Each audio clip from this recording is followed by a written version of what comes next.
10, 9, 8, 7, 6, 5, 4, 3, 2.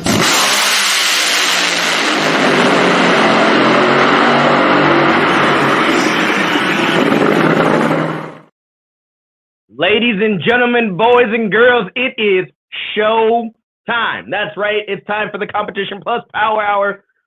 I am Slammin' Sam. I hope you guys are ready for the best late night show of drag racing. That is right, myself and my co-host who will be on here shortly, who is traveling on his way to Indianapolis right now. But we have the Power Hour, and I'm bringing him on right now. Lee, what's going on, man? Man, I'm doing great.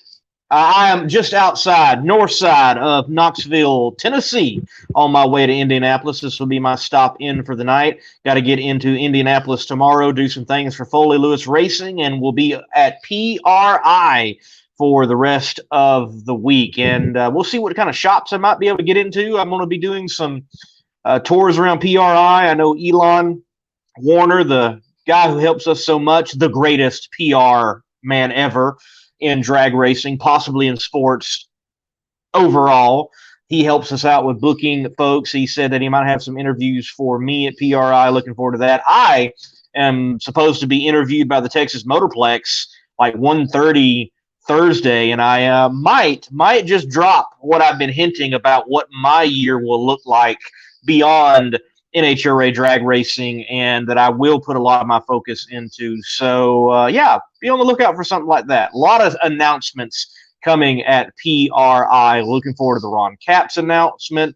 I know that there are more that are not even on the radar. Can't wait to see all the products. Can't wait all the people.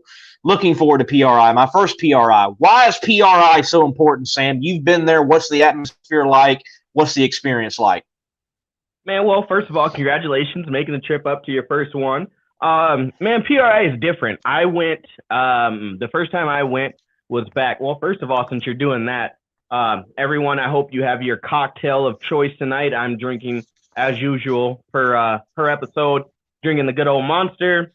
We got some body armor. Fine. You know we're going to be fine Knoxville, Tennessee tap water provided by Choice Hotels. Oh, okay. And I got the core water bottle also. You know, stayed in tune, stayed in tap for tonight. We're going to be talking a lot, having a great show, so I'm really excited about that. But PRI, man, the first time I went as just Mad Bro Motorsports, my parts business, and just took it all in, right? Absorbed everything that's going on down there. There's so much that's going on, and people talking, people showing different products. So much to talk about there. But then just the connections, like, you know, right here, you see this is Big Chief. I had him sign some stuff. The guys over at Nitrous Outlet. I think that was the Reaper when I actually kind of was a fan of his, but I won't talk about that anymore. Farm Truck and Asian, if you go back in the archives of Mad Bro Motorsports, they did an interview. So it's really cool to put faces to names in that situation and just to be able to talk to a lot of these people face to face. It's just one of those things where, you know, all year you're talking to these people on the phone and you're connecting with them and you only maybe see them at a racetrack. But now it's the end of the race season, beginning of the new race season. Everybody's hungry and itching to you know, be a part of what's going to happen next in the racing industry. So everyone's really super excited to talk about it. So like I said, for your first one, I can guarantee you're going to be taken back. If there's a lot of stuff, plan your day out. Wear comfortable shoes and plan your day out. There's a lot to talk about. A lot of people you're going to see and meet, people you see for the first time and not expecting it. But honestly, in all, like, PRI is a great show for everybody. Cool deal, man. I know it's also a great show for people wanting to get B-roll of people dancing at certain parties. Yeah, that kind of happens. Yeah. Watch out for JT, aka Murder Tundra, aka the man that has cameras, and you'll wake up the next day with B-roll of you dancing. But you know what? I can honestly say we didn't have PRI last year. The one before that, going through, you know, quite a bit, kind of the similar situations that I'm going through now. And And it's one of those things where you see people all year long, and it's just one of those final parties of the year, kind of atmospheres where everyone is just like decompressed. Everyone's like, you know what? I had a good year. I had a bad year. This is what I'm going to change. So everyone's kind of in a different mood. And I think these kind of trade shows help out, people like yourself and myself that, we get to see these stars of the sport and these high capacity people, these high name people in a situation where they're eager to talk to you about the same things that you're eager to talk to them. It's not the hustle and bustle of, I got to have this event done by this day.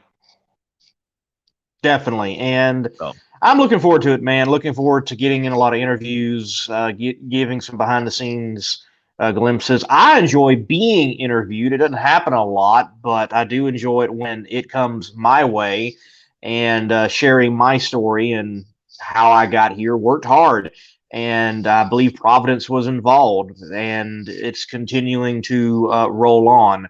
I do want to say congratulations to Melanie Salemi. She got it done down there in Florida, $50,000 richer, winning the Snowbird Nationals. Melanie, congratulations. She's been on this show, Competition Plus Power Hour. She was actually one of the first guests, actually, for the first Between the Slicks episode, my show on Thursday night. She was the first guest, along with Johnny Pacino, on that show live at Darlington Dragway. She races in the PDRA. She races in that Rumble deal there with Norwalk, and they really hadn't had the year that I think they were hoping for and they were expecting in competition elsewhere, especially like the PDRA. But you can't count them out, and they proved it again. They go down to Florida and they get it done. So congratulations, Melanie. That was a cool one to see for sure. Yeah, definitely was, and it's cool to see, like, right, she was one of the, I'm going to say it, the OGs of the Competition Plus Power Hour, where we didn't really know what we were doing. We were here kind of, I don't know. We were just kind of here doing what we need to do. Sam, to the people. We still don't know. I'm looking. Very, very true. Very true. To you guys out here that are listening, comment. Are you going to the West Buck party? Lee, is that on your plan to go? I have 2 tickets. So, yeah, I got a ticket for myself, and I've got a ticket for someone else. I don't know who yet. We'll see. All right. There you go. Congratulations on PRI. Get all the scoop. Yes. And so, Lee, I would have talked about this. You've been talking about this. Oh, just for everyone out there, I did just get a text from Jeff Arend. Something came up. Don't know what it was, but he said he's not going to be able to make it tonight. So that means, Lee, we get to yak it up just a little bit longer, which is fine. We do, but our first guest is 9:15 tonight because we got a full show. Oh, man. All right, so we got to hurry it up. As I see, she just popped in. She's drinking some tea, coffee, whatever her drink of choice is. So, getting those vocal cords all warmed up for everything that we have talked about tonight. Lee, that's right. I said she, right? You did say she, yes. Okay. Yes. Yeah. But you're getting a little crap about this announcement that you're holding out. So are you gonna I have to ask, just because I want to stir the pot a little bit. Are you gonna trade in the funky glasses for black shirt and a regular ball cap? Because everyone is giving you crap about this, man. No, I don't take any suggestions on the shades. My shade game is strong, and I have a leprechaun beard apparently, and there's nothing I can do about that. That it is what it is. And what is Mike saying? I'm on the phone. I have to lean in like right here. Lee, you chicken out, never rode a natural Harley chicken. I thoroughly enjoy chicken, but we got to figure that out. We do have to figure that out. Getting on a Harley, and I will say that with what I do plan on announcing, and the reason I haven't announced it right away is because with the negotiations, it's like, okay, it's a done deal. We want you. It's a matter of how many races, but there's some people involved that have said they're going to help, but I want to get those confirmations, and these people are just extremely busy people as myself. Some of these deals, it's like, okay, we're good, and they come together at the last minute. But more than likely because of how good the Texas Motorplex has been to me. And I really like those guys. Elon Warner is a part of that group. That interview that's supposed to take place at 1:30 Thursday, I'll figure out how to share it to MMR or just say, hey, make sure watch the live stream for the Texas Motorplex on their social media outlets. I'll probably drop it there. I think it will be fitting with everything the Texas Motorplex has involved. Yeah, I'm kind of seeing the signs already, if you know what I mean, Lee. That's I right. won't drop any more information. I'm seeing the signs, but it's just funny, and I'm going to bring this up. Social media people, and our first guest can talk about this too. You have to create a brand for yourself. Lee, I'm going to tell you this as a friend, as a colleague, and as pretty much a brother. You're a brother of mine. Don't lose the shades, man. To anybody that doesn't like it, they can go and lump it. They can go and eat broccoli, as I say. They go eat broccoli. They go pound rocks, eat dust. They can fly a kite. You have to create your own brand, and that's what you did. That's right. Slam and Sam for me is an alter ego. He's a different guy. Yep. Slam and Sam is who I am, and that's it. So, dude, don't lose the shades. Keep being you, and that's why people know who you are. It's because you are true to yourself, you're true to your brand, and you put out great content. Like I said in your post, I would rather have people know me for silly shades and great content than horrible content and looking like everyone else. So, right. Me, I'm passionate about like interviewing. I want to ask questions that are different. If I'm doing something that is normal, if I'm doing something that is typical, let me know. I want to change that. I want to be different in that aspect. I want to put good content out. So if you will, on a lighter side, journalism is no good, then I think constructive criticism there is warranted. But, changing of appearance, sure, I can take the shades off, but so what? I have a beard. Are you stuck in the 60s and like only people with beards has are hippies and they're no good? Or what's the problem? So many people have beards. You got a problem with beards? Go tell Buddy Hole that you don't like his beard. Let's see what happens there. Go tell Lyle Barnett you don't like. Yeah, go tell Lyle. Yeah, go tell Lyle. Oh man. Hey, Lee. All right, we got to do this. We got one more comment. Lee, you need the shades. You look like Justin. Yeah, me and Justin, we always joke like, when I'm standing next to Justin, there's fans around. He's like, yeah, you didn't notice this is my look-alike. I look nothing like Justin, obviously. Hey. But Lee, I'm going to let you introduce our first guest of tonight before we take this break. So if you want to introduce our first guest, I'm going to let you go ahead and do that. The one and only darling of the fuel ranks. She is savvy with the media. She is special behind the wheel. She is the rising star, whether male or female, with pedigree. She's got it all. Miss Krista Baldwin, the Greekette. Next on Competition Plus Power Hour. Get your CompetitionPlus.com apparel today. Whether it's our nitro-burning funny car design or the vibrant door slammer design, we have the swag to show you are always in the know. Get yourself a hat too. And we know not everyone enjoys wearing a mask, but if you must wear one, at least wear a good-looking one. Check out the new CompetitionPlusApparel.com for the latest from the place where you have trusted for your news on the internet for over 2 decades. Krista Baldwin. What's up, guys? Welcome to the show. You better be glad. You better be glad I can't whistle. I was going to embarrass you and do that whole like cat call whistle thing, but I can't whistle worth a darn. Do you know? Like earlier today, I was like Krista Baldwin in Google to find an image and put it on the thumbnail and everything. And like when you search your name, like the top 5 is like Krista Baldwin Racing, Krista Baldwin NHRA. The top one at Krista Baldwin married. Ooh, I'm not married. Definitely not married. That's funny. It's I mean, out. I'm in a great relationship, but we're not married. So you heard the conversation that we were having a little bit ago, right before you came on, and you're in the media industry too, and you're on the other side with racing. But talk about how important it is to have your own brand and to market yourself within that brand. That's probably one of the biggest things that you have to do as a professional driver.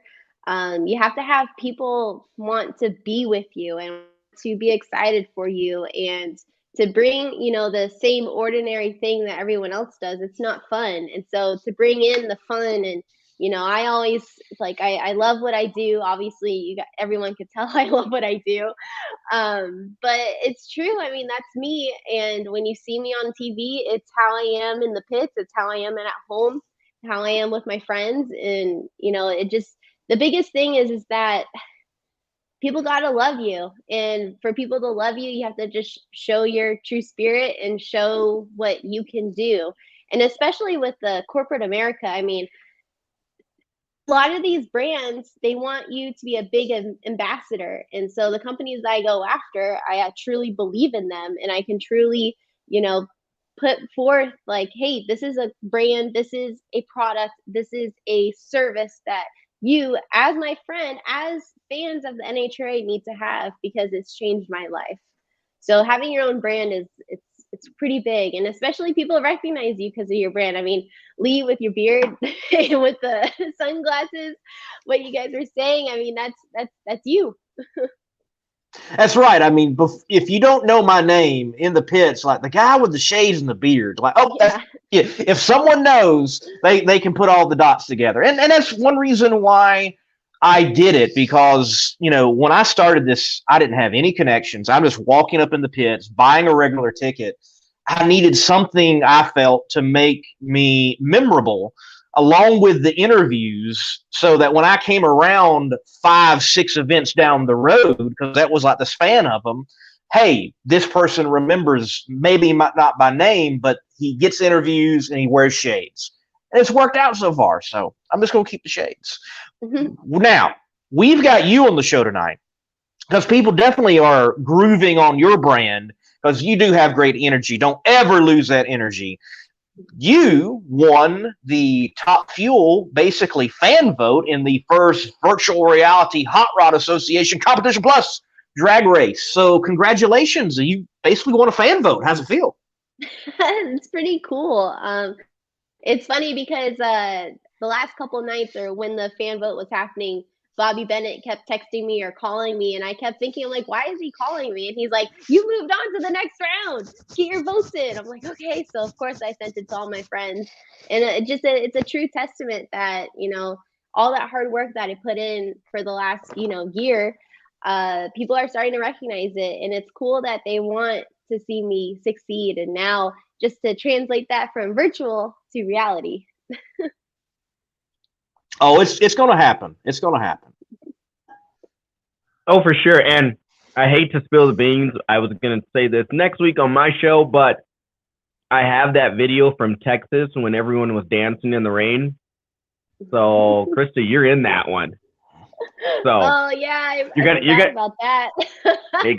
See, I saved that video. Leah's been getting on me. He's like, man, you got to post those videos from Texas. And I'm like, this is perfect for silly season, especially off season. Everybody's dancing, huge rainstorm. So if you're not a fan yet, I can tell you after the dance move and just the energy that Krista has all the time, rain, sunshine, whatever it may be, you will be a fan. And I wasn't even driving. I was just working that event. So what's the secret for you, looking and seeing all these fans voting for you and always having that energy and that contagious bug for people to want to be around you? Like, what drives you so much to continue to just be as happy as you are out there? If it's drugs, hook us up, okay? Yeah, you don't know what's in my cup. No. Hey, see?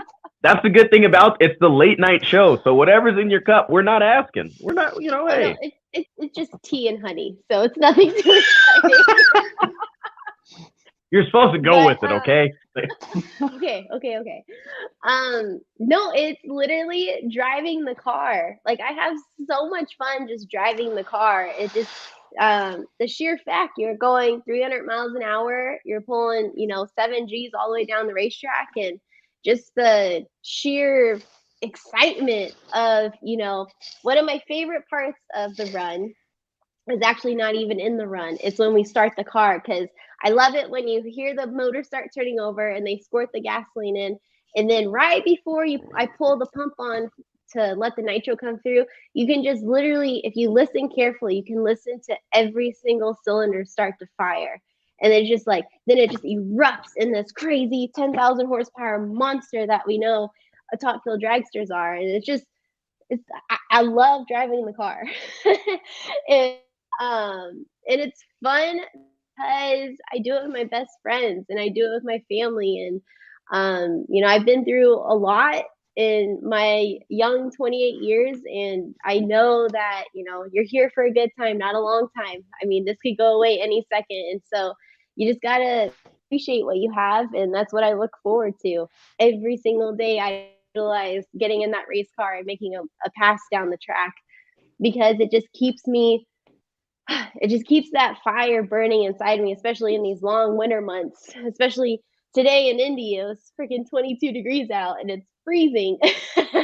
And it's just, every single day I'm working towards that top fuel time. And man, it's so precious. And just the sheer, anticipation, in that you have to be perfect in 4 seconds. You only have 4 seconds to absolutely be perfect, or you ruin your chance. And that's the hard part. Well, Krista, obviously we know you love driving, but that's not all you do in the industry. And some work, even today.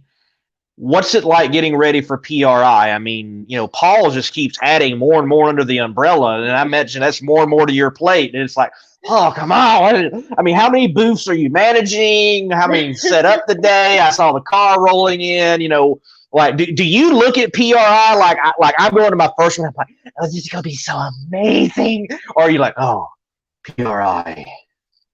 A little bit of both. More of like the amazing part, because it is amazing just having all these, manufacturers and attendees and, just people of the industry are coming together. But yes, it's a lot of work. I mean, especially now with the 3 brands, the Cloud Racing, FTI Performance, and Silver Sport Transmissions. I mean, we're the ultimate drivetrain company now. We're one-stop shop. Anything you need from a torque converter to a street clutch, we have it. And so to be able to be the creative director on all 3 brands is, I love it. And it's pretty cool to have that as my 9-to-5 job. And then of course my hobby is racing. But it's like, I love it. I love working with Paul. I have a great team behind me between the 3 companies. We all sincerely love what we do, and it just makes it a joy. And to be together as, under one umbrella for the weekend and, changing different hats. I mean, people come up to you and you don't know which company they're going to ask you about, or if they're going to ask about the race team or Paul's race team or my race team or Grandpa. I mean, it's just, I have no clue what people are going to ask me when they come up to me, but I love it. And it just, it's a great way to be in touch with the industry and to show the wonderful products that we have, which a lot of racers, especially FTI, this is FTI country, especially the PRI show. I mean, all those $1 million bracket races, FTI torque converter and transmission. I mean, it is what it is. It's the bread and butter. And so to see all the racers come up to us and thank us for the quality of products and, the customer service that we provide, that's almost like driving a top fuel car. It's pretty fun. Lee, I'm telling you right now, Thursday, you're going to be like, man, this is great. Like, I like this. Friday morning, you're going to be like, oh, why did I go to that CI party? This was the worst mistake of my life. Sam, But Sam, I know how to restrain myself at a party. I haven't seen you do it yet. It's not you. Hard. It's everyone else that's around you. Yeah. I'm telling you, Lee. But those are the Lee. trade shows. That is what we Exact- do. We come and we work hard during the day and we party hard at night and we wake up and do it 3 more times. I mean, it is what it is. Lee, before you leave wherever you're at, get you about a 4-pack of Monsters, some liquid IVs. You'll be good, man. I'm telling you. Liquid IV. Liquid IV, Monster, and make sure you go to Steak and Shake before you go to bed. And I'm telling you, Steak and Shake, yes. Observe those the those are the 3 things to success going to PR. I learned that very early in my years. I'm telling you.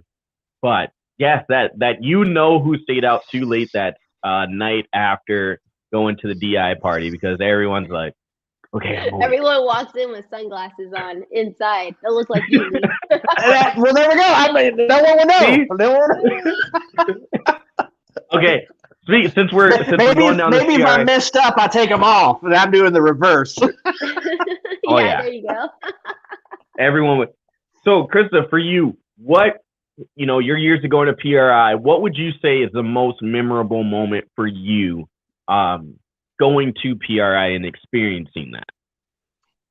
Oh, one of my favorite memories actually was when Paul Lee, he had a heart attack and he had to retire from drag racing, and then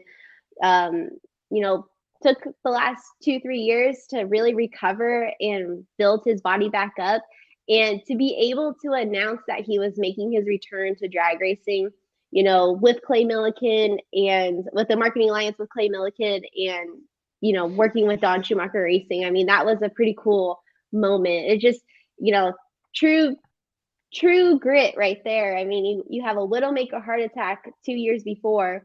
You work as hard as you can, and the doctor clears you to drive a nitro funny car again.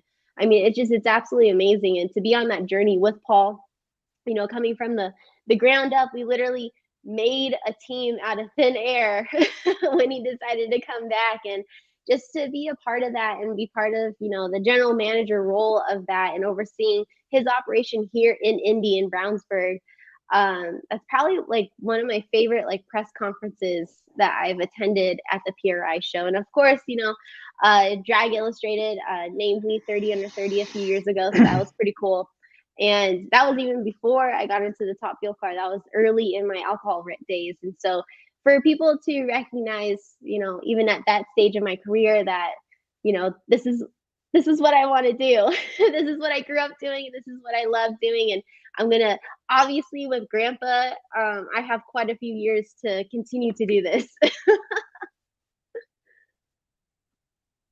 Yeah. And, that's important. I know one of those things of, being announced as 30 under 30, that's got to, be huge. It was on my checklist to do. Unfortunately, I'm looking to 31 this coming up month already. Kind of 31, right? It's that age where he's like, oh my goodness, I am like an adult. After 30, I don't know. But no, I mean, there's just so many good things. Thanks.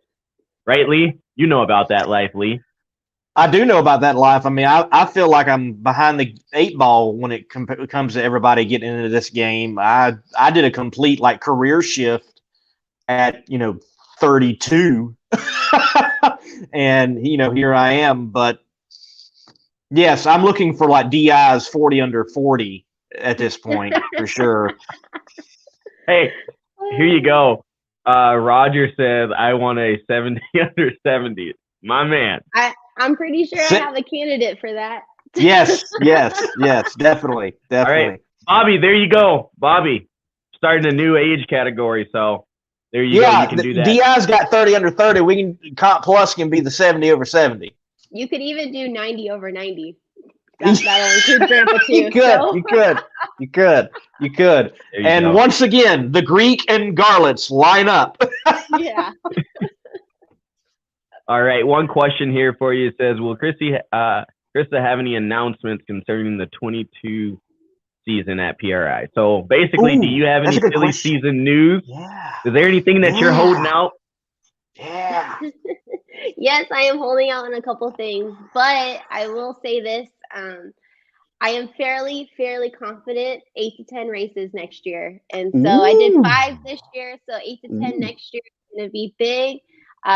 Me and my team here in Indy, we are improving the car. We are changing out some parts. We're changing out the trailer. I know everyone loves the Chaparral, but I love it too, but I need something a little bit more reliable to go down the road that, especially since now I own everything. Grandpa officially turned over the keys this year. So I am technically the owner of a Top Fuel car, which is absolutely horrendous and horrifying. And I tried to convince Grandpa to keep the ownership part and I could just be the driver, but he's like, nope, you got to learn. Okay. Is there a spare wing already? Yes, there is a spare wing, so you don't get caught off guard.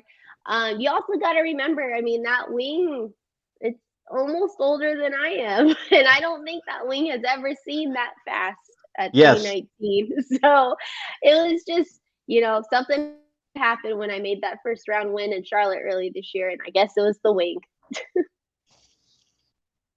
All right, Krista, before we let you go, our next guest is in your category. Well, all the guests today are Top Fuel. Yeah, it's a Top Fuel night. It's a Top Fuel night. But our next guest is the champion, the champion. If you would announce him, if you ever got on the radio and were to be able to announce this guy, what would you say about him that no one knows? Oh, that no one knows? Oh, shoot. I bet he's a huge fan of the Greek. All right. Well, we'll be waiting for your news. Congratulations again. Like I said, everyone obviously is in your corner. They're rooting for you. They voted you the fan favorite. So we're looking forward to your 22 race season and any announcements that you have coming up here soon that, to add to the silly season news. Absolutely. And thank you guys for having me. And thank you all for the fan votes. That's really something super, super cool. I actually won something for my rookie year, so that's exciting.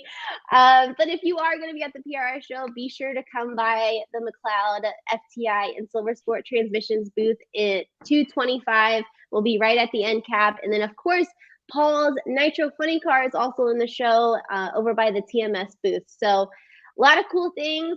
Please come up, introduce yourself. I'd love to meet you guys. And man, you guys have fun for the rest of the night. I mean, shoot, your next guest, what can you say about the next guest and except for incredible and the team that he has put together? Whew, those boys down in Texas know how to do it.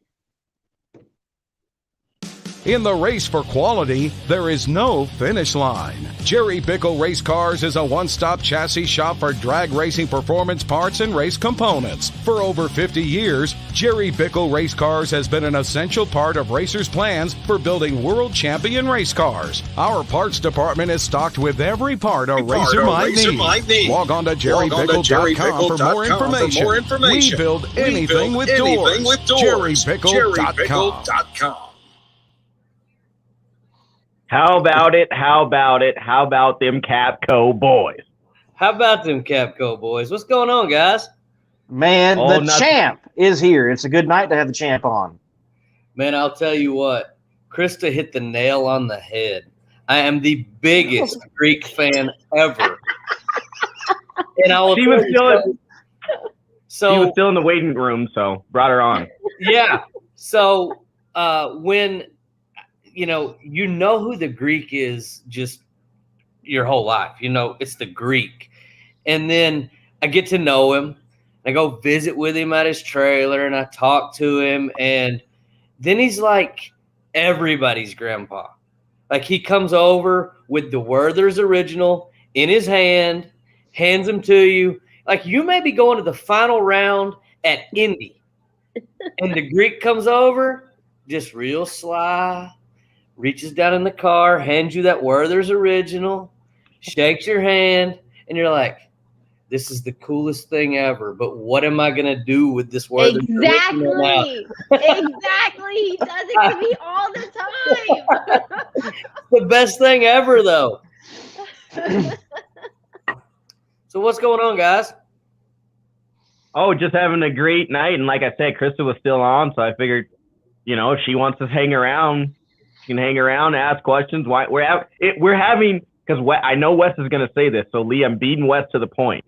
This is the pre-PRI party right now, the late night show. So Krista says she's drinking tea. I know you're not drinking tea. There you go. Lee's drinking water, and I've got a plethora of, assortment of stuff. So I'm drinking some Montana's finest Willie's Distillery Bighorn bourbon. And it's not very, very heard of, but it's my favorite bourbon whiskey. And my wife and I are enjoying our little girl sleeping right now.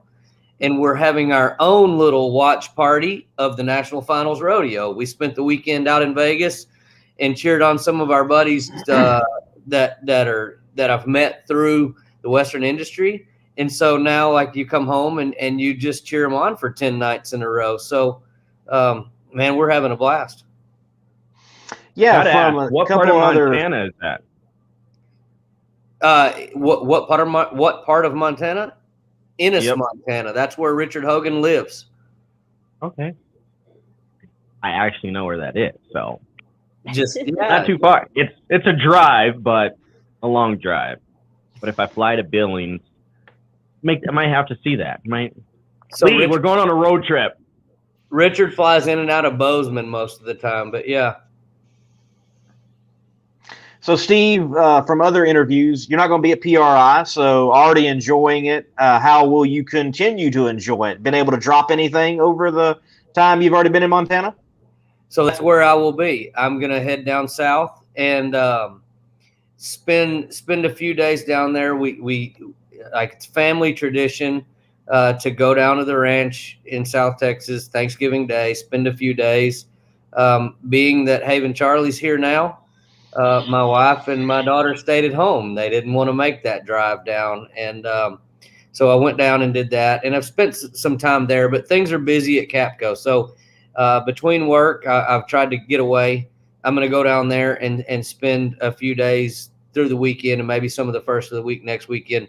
The hunting season is coming on strong down there. The rut's coming on and just, and it's not always about harvesting an animal. It's more so just to get away and relax. And unfortunately, PRI comes at this same time every year. And so it's the peak of my hunting season and the peak of my get away and hide from everybody season. So that's where I'm always at.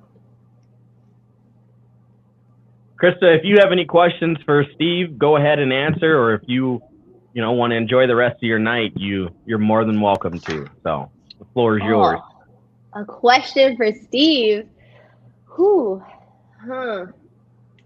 So I came on a little early, and I was so excited to hear that there might be an extension of your schedule throughout the season, and you have some upcoming announcements. So I'm really excited to hear about that. So I'll be tuning in to all the social media outlets to see what that is. And I'm going to be so excited to have you out there this year. I mean, you've done a great job. We worked hand in hand with you getting that car together, and you've done an exceptional job driving it. Oh, well, thank you. I mean, it just every race or every time I've gone down the track, if something new has happened, it hasn't been the same thing, like repetitive just yet. And everything is still like super fast. I mean, especially when that clutch locks up, it's like, oh my God, what am I doing here? So coming from alcohol and getting into the Top Fuel car, I know exactly the feeling, because it's one of those things that you aspire to do. You try so hard to get to that point, and it's 100% your focus. You're okay. I want to do well in this, and I want to do the best I can. And next is top fuel. And then when you get in that car, there's such a sense of just accomplishment and relief. Before you ever make the first pass, you're like, I'm here. I'm going to make a pass in a top fuel car. And then it all sets in. You're like, oh my gosh, I'm here. And I'm about to step on the gas in a top fuel car. What's it going to be? And I remember it was St. Louis, 2006. It was my first pass ever in a fuel car. I drove the A fuel car. We won the championship. I'd had some success, but it still was not a top fuel car. No, it's so different. It's so different. And I stepped on the gas, and I built this thing up to be a monster. So when I stepped on the gas and it went 60 foot, there was that relief that just came over me. I was like, okay, it's not that bad. And then here comes the 330, and I'm like, oh my God, this is terrible. Make it stop, because it just kept pulling harder and harder and harder. And I mean, I'm like, I don't feel like I'm the old guy, but I'm the old guy. I mean, I'm 38 now. And so I started racing when we raced a quarter mile, and I went 470 at like 310. And you would have, I thought I just rode the space shuttle to the moon. Like, I really thought that's what happened. It was so quick and so fast. And like, I'd always wore a Hans, but I never wore a chin strap in the A fuel car. And so stepped on the gas, and the further it went, the further up in the air I was looking. And I'm like, please come to the finish line soon, because I got to let off. But it was the coolest thing ever. I'll never forget that. And it seemed like it took 45 seconds for that 470 to happen. Mm-hmm. Yeah, no, exactly. I mean, my first hit in St. Louis, when I got my license, my chin strap was not tight enough. So I hit the gas and I went, well, bam. I'm like, yep. No, I spent all my life and I messed up. I messed up with the chin strap. You gotta be kidding me, right? And then now I'm like, in my head, I'm like, okay, tight. I'm tight. I'm good. Okay. And then I'm in the car the second time, and it's almost like I was scared because it was unknown. That was scary, because you just don't know what's really going to happen. And so when I hit the gas, I was like, okay, my chin strap's good, right? At 60 foot. And then like they told me to go to half track, and I probably went to like 800 feet because it was so fast. And then I ran a 399, which, I mean, that car hasn't seen a 3-second pass in a long time. And that was my second time in the car. And it was just like, that was crazy. But I still have that, like, I'm not scared, but just the unknown is still like, okay, so what's the car going to happen next? What's going to happen now? What's going to happen next? I don't know. You'll never lose that, because something different happens every time. It just, it becomes more normal, but still, I mean, it's a top fuel car. When you put nitromethane in the tank, anything can happen. And so it's like, I like hearing this. I like hearing the excitement, because I don't know how many laps I have now. I have a lot, close to 1,000 probably, but it never gets old. Stepping on the gas in a fuel car and going 8/10, 60 foot, running over 300 miles an hour, wherever you're at, it's a blast. And that's why we do it. I mean, it doesn't matter if I'm racing anybody. I'm having so much fun going from A to B, just getting to know that I get to do it again in a minute. Mm-hmm. So exactly. Yeah, it's a blast. Yeah. And it's funny because, like, the first couple of races, we kept the car pretty low and, just A to B runs, just so I can get used to it. And then, through the season, Grandpa's like, this car needs to have the wheels up. I'm like, oh my God, right? 60 foot. So now every single launch picture that I have, the wheels are like straight up like this. So much fun. And then when you get used to it not doing that, and then we go to somewhere like Bristol and it does pull the wheels up, like the first thing that comes to my mind is like, the front wheels aren't on the ground. What's it doing? And you get so used to your routine, but it's the most fun thing you could ever do. I'm glad they don't charge by the time you ride, because I would just keep swiping the credit card every time it would let me get back in the car. Yes, absolutely. So these guys are being so quiet and just watching us and I know. smiling.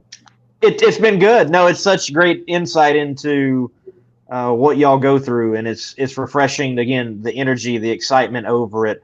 I think too often, like on a broadcast, and not anything against Fox, but any motorsports and top broadcast, sometimes the professionalism is showcased too much, and the enjoyment, the pure enjoyment, like no one's out there because they don't like it.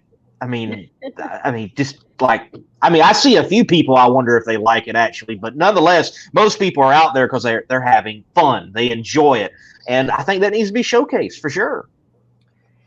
It's so easy to get caught up in everything else that's going on, the competition, the people around you, whatever's going on with sponsors or sanctioning bodies or other teams and just everything else, that it's easy to forget what you're doing.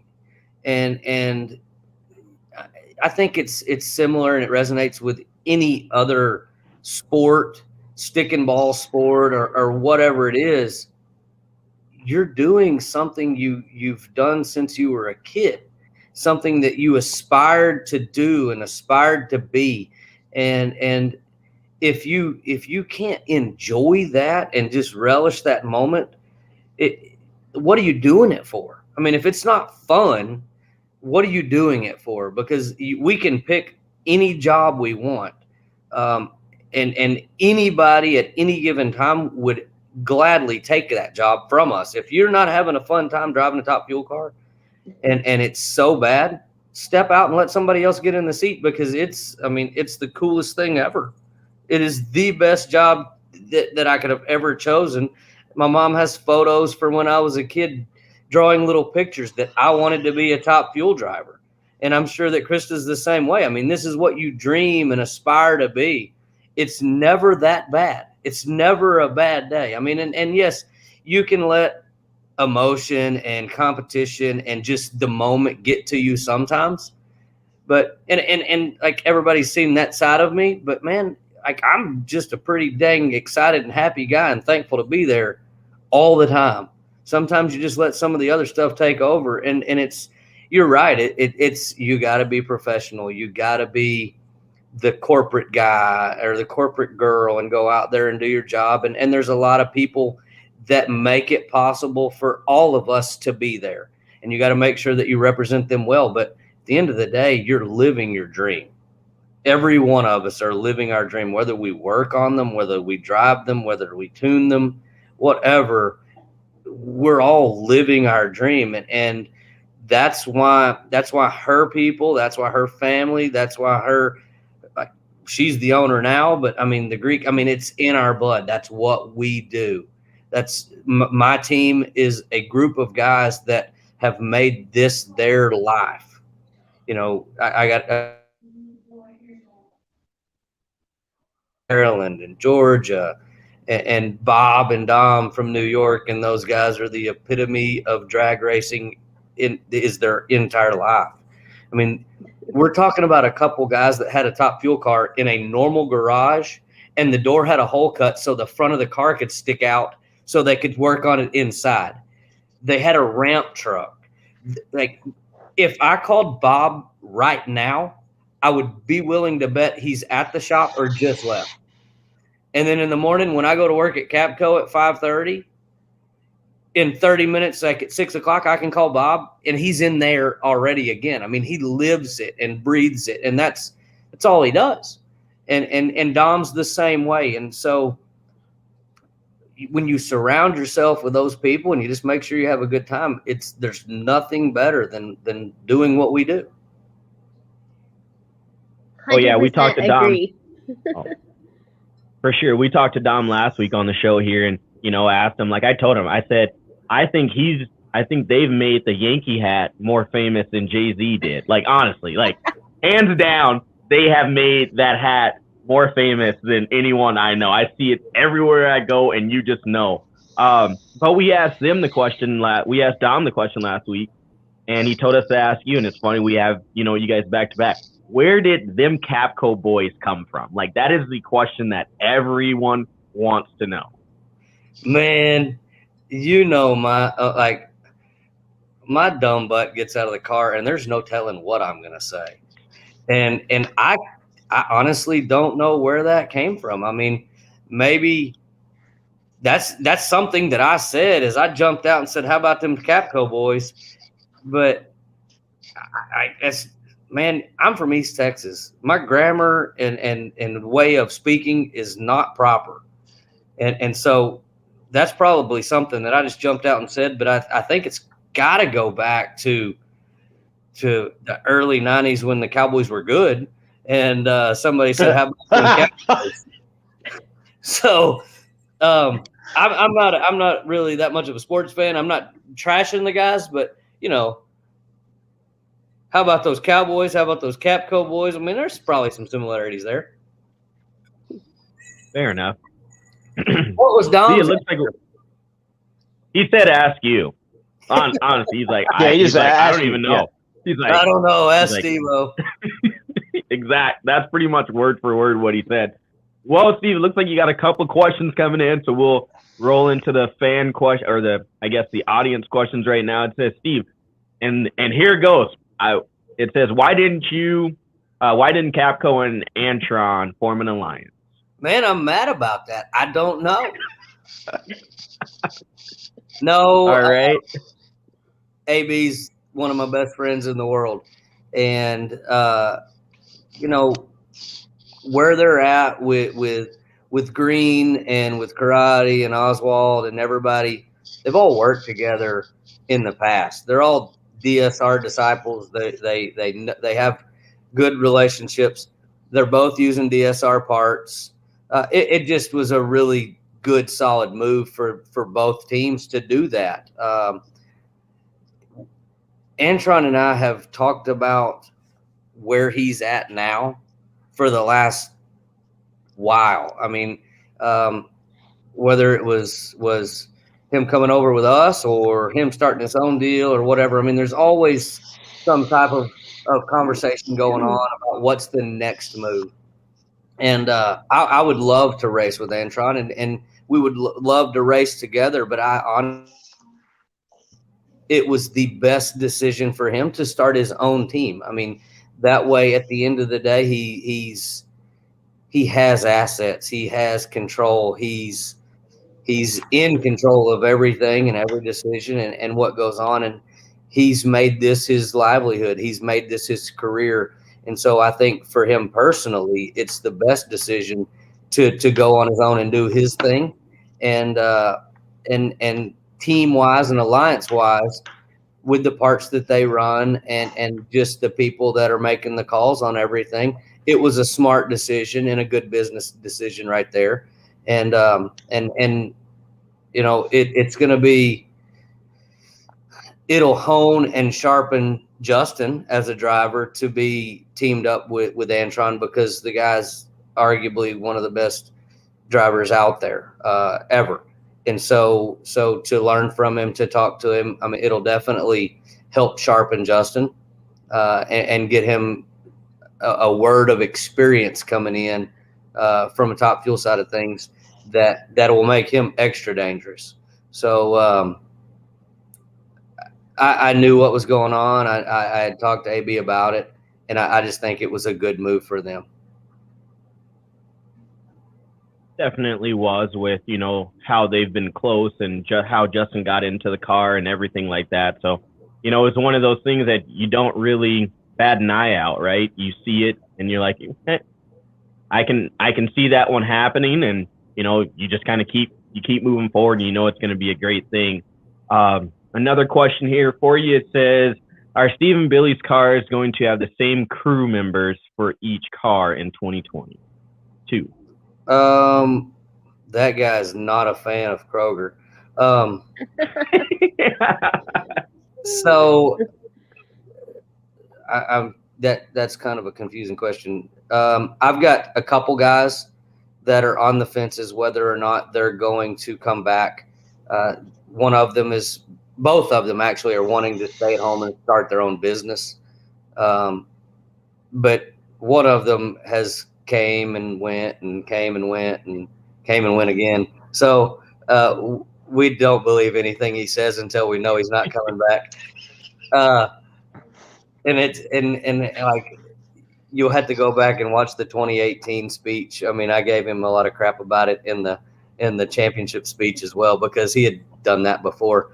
And then the other guy is I think it's Mike Wingo, and he's a little older and kind of wanting to stay at home with his girlfriend and do that thing. And I understand that. I mean, I really do. But as far as my dad's team, there's going to be a couple changes over there. We haven't really fully picked the direction that we're going to go just yet. But like my dad says, I mean, he comes out, he doesn't want to race a full schedule. He comes out and races to aid us, to have a good time. And when things are not just so hectic at the business that one of us needs to be there. And so not any just major changes, and definitely not on my team. We just might have to replace one, maybe two guys, but I'm thinking we'll figure that out here in the next week or so. I vote you make Lee do at least 3 weeks of work. Hey, Lee, are you ready for that? I could do that. Steve probably doesn't know it, but if he wanted me to be on the pipe fleet, I could do that. I used to be certified Schedule 40, stainless steel, carbon, you name it, could do it. I can lay 70-18 and 60-10 and 80-18, and I know what I'm doing. Put me out there, coach. I can tell by what you said, you know what you're doing. So he Googled all that before the show. That's okay. It sounded good. So a quick little fact: Lincoln Electric is a partner with us, and we just did a job for a pretty good sized company here at home, and we were the first contractor to use one of the new welding rods. It was a low hydrogen downhill rod that Lincoln Electric had developed. And so we were the first contractor to use it on the job in this application. So that was pretty neat. And they sent some guys down here to take some photos, and it went really good for us. So, I mean, that was pretty cool. You know, not often in the oil and gas or pipeline or just welding industry do you get the opportunity to be the first to do something like that. So that was kind of neat. That is. I know they've been working on that for a while. When I was in tech and also an adjunct welding professor at my alma mater, you know, they had the Excalibur line, and they were really working that out and trying to continue to advance it and make it better, because the holy grail of it is let me just weld downhill instead of uphill, because gravity sucks when you got a molten puddle. Yes, it does. And it tries to go everywhere. Sorry, we nerded out on welding. I'm sorry. No. You guys are fun. Krista, we got one in here for you. Someone is saying, how about an alliance with Krista? Steve, they're putting you on the spot here. Wait, that's my mom. I was about to say, I think that's a family member. That's my mom. Oh, yeah. At least she doesn't dislike Kroger. Yeah. That one's staying with you. One more. We got another one here for you, Steve. It says, does Torrance Racing make any engine parts in-house? No, man. Have you seen us? We're a bunch of rednecks and hillbillies. No, we buy everything from Alan Johnson Performance Engineering.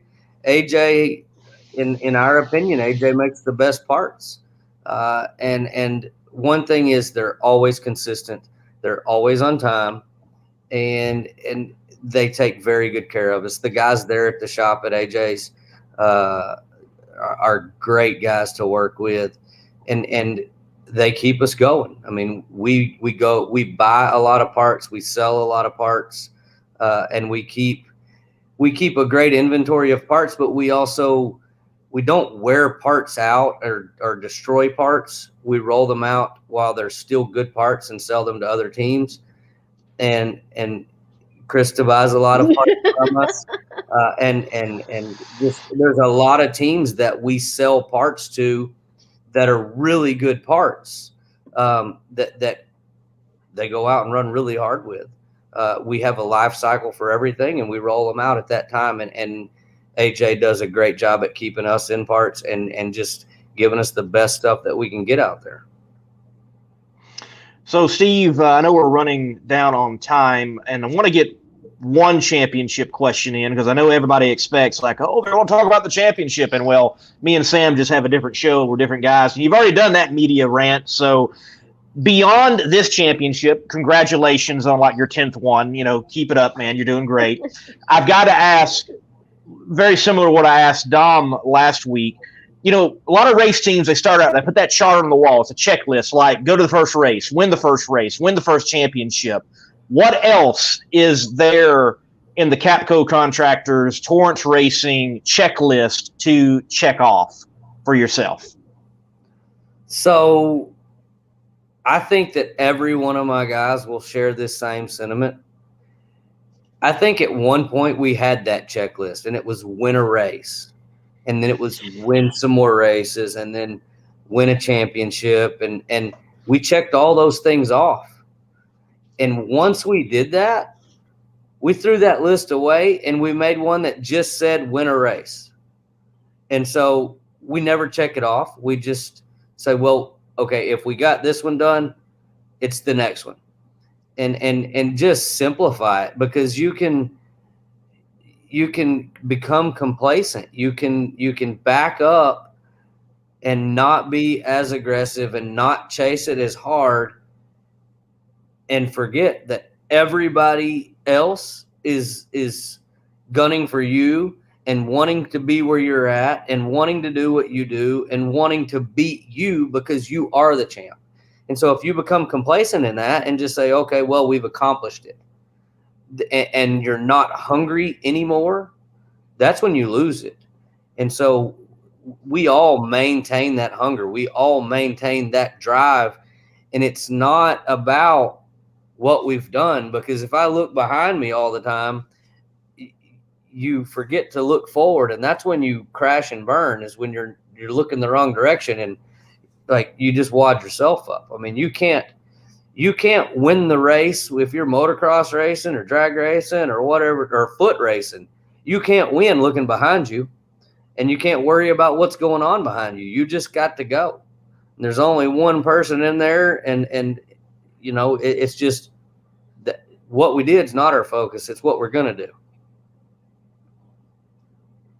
I mean, Krista can tell you, you step on the gas and you drive the car to the end as straight as you possibly can, and somebody else will tell you whether you won or not. You don't have to look, and you don't need to be looking around to see. And that's when you drive to the center line or drive to the wall or drive over something, because you're not worried about what you're doing. You're worried about what somebody else is doing. And Absolutely.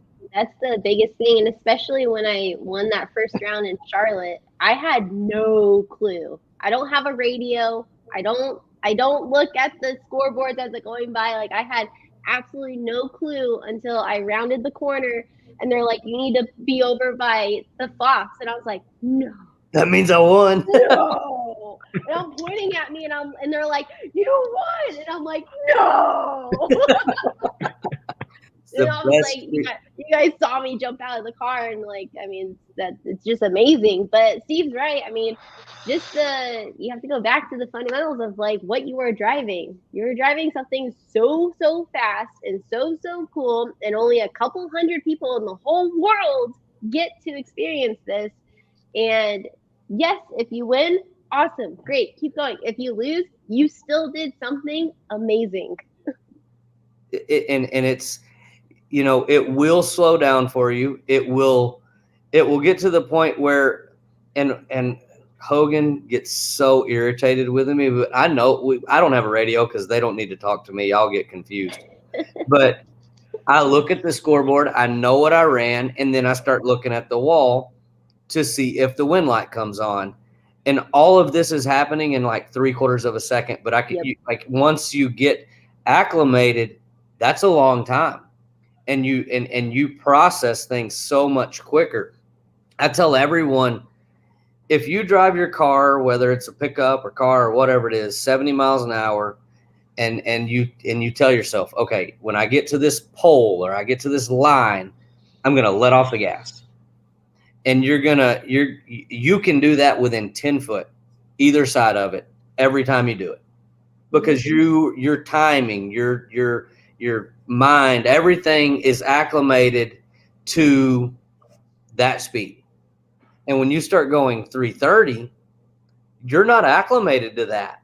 And that timing of 10 seconds or 10 feet either way is now 150 foot. And so you say, okay, I'm going to get here and I'm going to let off the gas. Well, you're 150 foot past it by the time you let off. And so you have to kind of make laps. You have to get that timing together. And I told my dad, I'll tell you, I'll tell everybody, you ride in a top fuel car for 40 laps before you drive it ever. And you just hope that nothing happens, because you're sitting in there holding onto the steering wheel, letting whatever happens, and trying not to run over something. Absolutely. And then when you get there, you're like, oh man, it's starting to slow down. So it's the craziest, most difficult thing to explain to anyone. And I talk to a lot of, like, I'm in the hunting industry as well. And you measure bow and arrows by how fast the arrow shoots, whether it's 350, 360, whatever, feet per second. We're traveling faster than the fastest, compound bow shoots at the end of the track. And when you tell that to someone, you're like, I'm essentially riding the arrow. It's that quick. It's that fast. You just got to think about it. Shoot an arrow out of a dadgum compound bow and watch it fly 40 yards and hit the target. And you're like, you got to be crazy. See, Lee, now he's speaking more my language. And that's why Steve and I, at some point, we're going to do a off-season hunting video of what drag racers really look like in the wild. So this, that thing, that was an archery harvest. That's a Roosevelt elk, taken on the Outdoor Channel on Western Extreme, and with a Bowtech bow. Yeah, it needs to happen. It needs to happen. But as Bobby's knocking down the door and trying to get me to keep the show rolling as we're having fun, Krista, is there anything else that you want to tell the people out there? You said you're going to be at PRI. You got more announcements coming here very, very soon. Is there anything else you want to tell all the people out there? Thank you. Thank you for such a great, my first year. I mean, it just the sheer support at the track, online, whatever it may be. I see all the comments, and I am sincerely thankful for all the fans and, watching me live my dream and Steve's dream, of course. That's the cool part. And like I said, I'm here for a good time, not a long time, because you have no clue when this can be gone. Spot on. Well, thank you. Yeah, thank you for coming on, and we will let you go and enjoy the rest of the night if you want to stick around and watch this crazy show that's about to unfold. But we're just having fun. And again, thank you for coming on again and being a guest on the Competition Plus Power Hour. See you guys. See you, Krista. Steve, man. Like I said, a lot going on. You've got a lot going on. Those Capco boys, Dom and the crew. But this next guest, and maybe a surprise guest that kind of no one knows may come on. I don't know. Who knows? But this next guy's got his own commercial here on this show. But the Justin Ashley. The old rookie of the year. I hate to say the old rookie of the year. Wow. Wow. I mean, hey, there's a new one, right? So, but how would, if you got on the mic, I asked the same question to Krista before you came on. If you got to take the mic from Brian Loans or anyone, how would you announce Justin Ashley? Oh man, I need a little bit more of this whiskey to really come up with something just spectacular. But I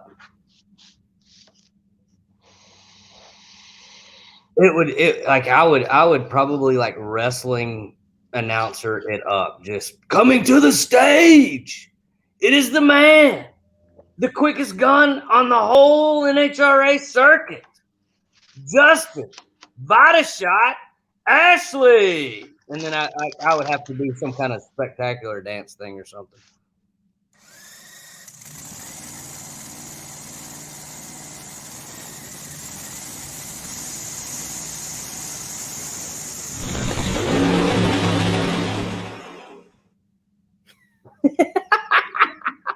Right on cue. If that is not the best introduction to a show I've ever gotten, I don't know what is. I don't. There you go.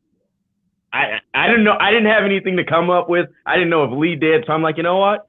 I'm just going to bring him on after his own commercial on the show, first of all. And secondly, let Steve Torrance do it. Why not? I mean, but like I said, the show continues, guys.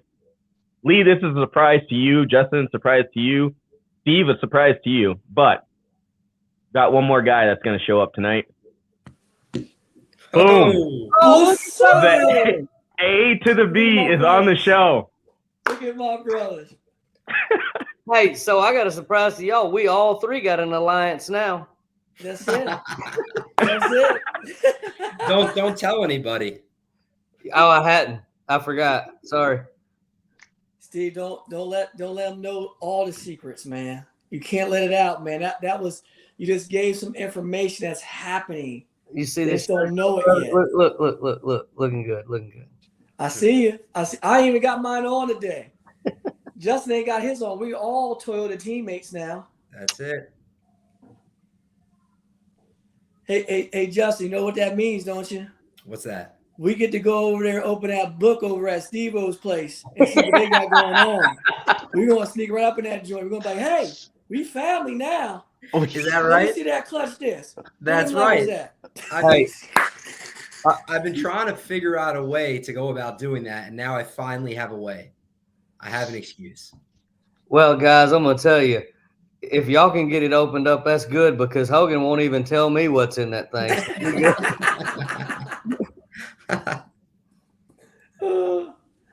Hey, All right, so here it is. It's a long time coming, and Hoagie, I tell you what, all the credits due, but it's just not just him, but the whole team is just phenomenal. And Steve, I told you time and time again, you set that mark, brother, and you got the right people, you have the right family, and when you have all that together, that's when you make them unbelievable things happen. You know what I mean? It's like people talk about the Western Swing from 2009, say that ain't nothing.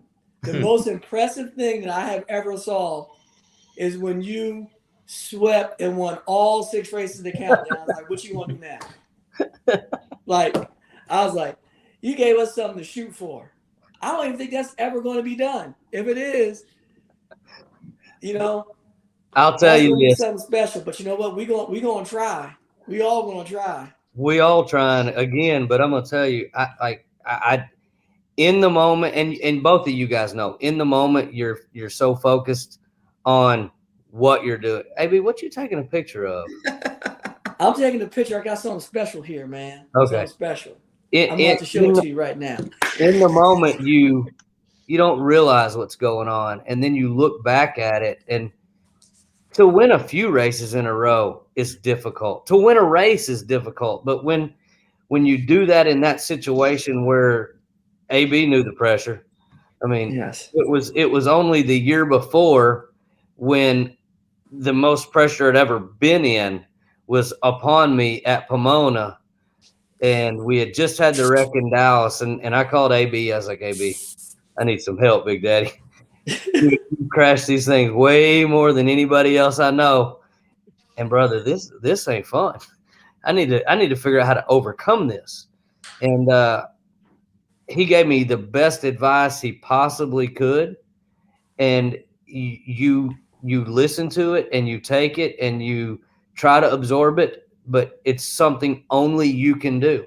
You can only in your own mind and your own head get over it and just say, well, I mean, this thing broke, this thing wrecked, this is what happens. But until you experience that, you don't understand, and it's difficult. I mean, it's like doing something a million times and it not hurting you, and then when it finally does, you're like, oh man, that's dangerous. Justin, I hope you don't experience that anytime soon.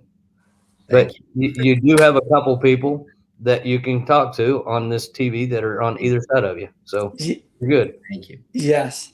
And only thing I can tell you is that we can help you through it by talking, Justin. And that's what all the listeners don't understand. Somebody could tell you because they know what they went through, but until you get comfortable with it within your own self, like Steve did. Because I can say, hey, brother, you got to blanket out your mind and you got to treat it like it's its own run, and that run is past. Think about how many thousands of run you have when nothing happened. But you still can't get out of it. It clogs your mind of making you do things that you've never done before. Like you're thinking about it when you step on the gas. You're thinking about when you hear an engine whine, or if it noses over a little bit, you think it's going to pop. You think something's crazy going to happen, but you literally got to like just go through that life experience until it changes. And that's the hardest part of telling somebody. Like I sat there and told Steve, it's all right. You just got to blank out your mind. You got to do what you do. You're in a championship fight. But no matter how many times I said that, Steve, what really happened? Like, it didn't make a difference. It's still in your head. It didn't work. It didn't. No, it didn't work so good that even Levi in the background knows it didn't work. You hear it? Yeah. Levi about to tear somebody up right now. Yeah. No, but I think when you look at it, right, and what you guys are talking about, the amazing thing is that when Steve had to go through that, which was horrific, it was terrible, the way he came back from it, right? Talking about sweeping the countdown and going through and going on this incredible run. It's the same way that Steve races. He is on his A game every time. And when there is more pressure on him, he steps up and drives even better. So it's a testament to AB's advice. It's a testament to the type of person, the type of driver that Steve is. And we all go through these different things as drivers. And, you know, it's about how you respond to it, whether it's wins and losses or issues on and off the racetrack. So that speaks volumes of their relationship and just how Steve was able to overcome that. It's a good lesson for me. It's a good lesson for a lot of drivers out there. I got to say this. First, Mike Ashley jumps in and says, I feel old. I watched all three of these guys come up. All three of them are first class, great representative of NHRA. Another guy says, Scott Malpass comes in and says, now we've got a party. But this one right here from Drag Racing Central, he says, now where's the NHRA has no personality crowd? And that's very true. I mean, we got three guys up here. AB that's always talking about eating some peanut butter cookies or something like that. We've got Justin Ashley, who's just a bubble just to be around. He's got that personality just like Krista does. And then we've got you, Steve, of course, the guy that's coming out, shooting those Capcos. I mean, high energy. I think Amanda Busick did it very, very well this year. A great, example of how you are all the time. But see, it just speaks to it. I kind of want to ask all three of you guys, like, having, the person to your left or to your right as a person that's in your class and who's in your sport, how does it feel to be around a group of guys that just are very, very energetic? So Steve, I'll start with you and we'll kind of go down. I don't know Justin real well. I've gotten to know him pretty good this year. I followed his career through Alcohol Dragster. I'm real good friends with Randy Meyer, and it's been a pleasure and a joy to watch him. I watched AB race before I started racing Top Fuel, and he and I couldn't tell you the first time I actually met and spoke to Antron. But the friendship and just AB's not my friend, he's my family. And the relationship that we have now, not only at the racetrack, outside of the racetrack, when when we talk on the phone during the week or whenever we speak, it's not about racing. I mean, it may be a small portion of the conversation, but the rest of it's what's going on with the family, what's going on with your dogs. I mean, what are you doing this weekend? AB called me a few weeks ago. I was 5 miles from my house in South Texas in a tractor stuck in the mud, waiting on somebody to come get me. I mean, it's genuinely just friends and good relationships. And so when you have that outside of competition and you're able to see these guys as that kind of relationship as just opposed to a competitor, it's really special. And Justin's a great young man. He makes me feel old, but AB's a little bit older than me, so I'm not the oldest guy here right now. He's going gray, I'm going bald. So Justin, you got that to look forward to.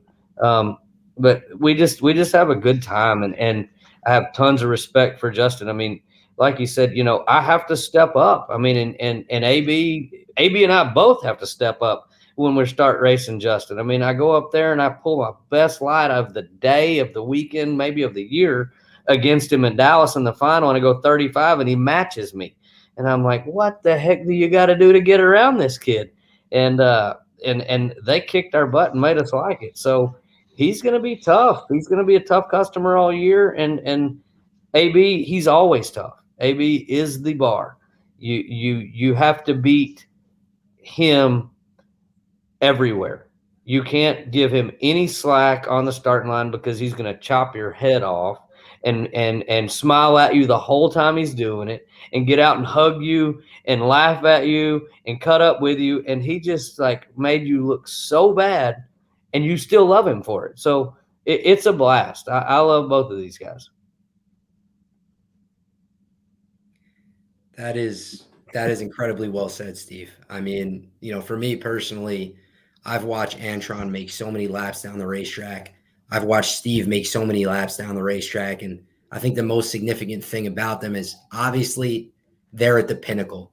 They're at the top. They know how to best represent themselves and their teams on and off the racetrack. And it's a great learning experience for me and the young drivers. But what stands out to me the most is not even their performance on the track, but is their attitude off the track.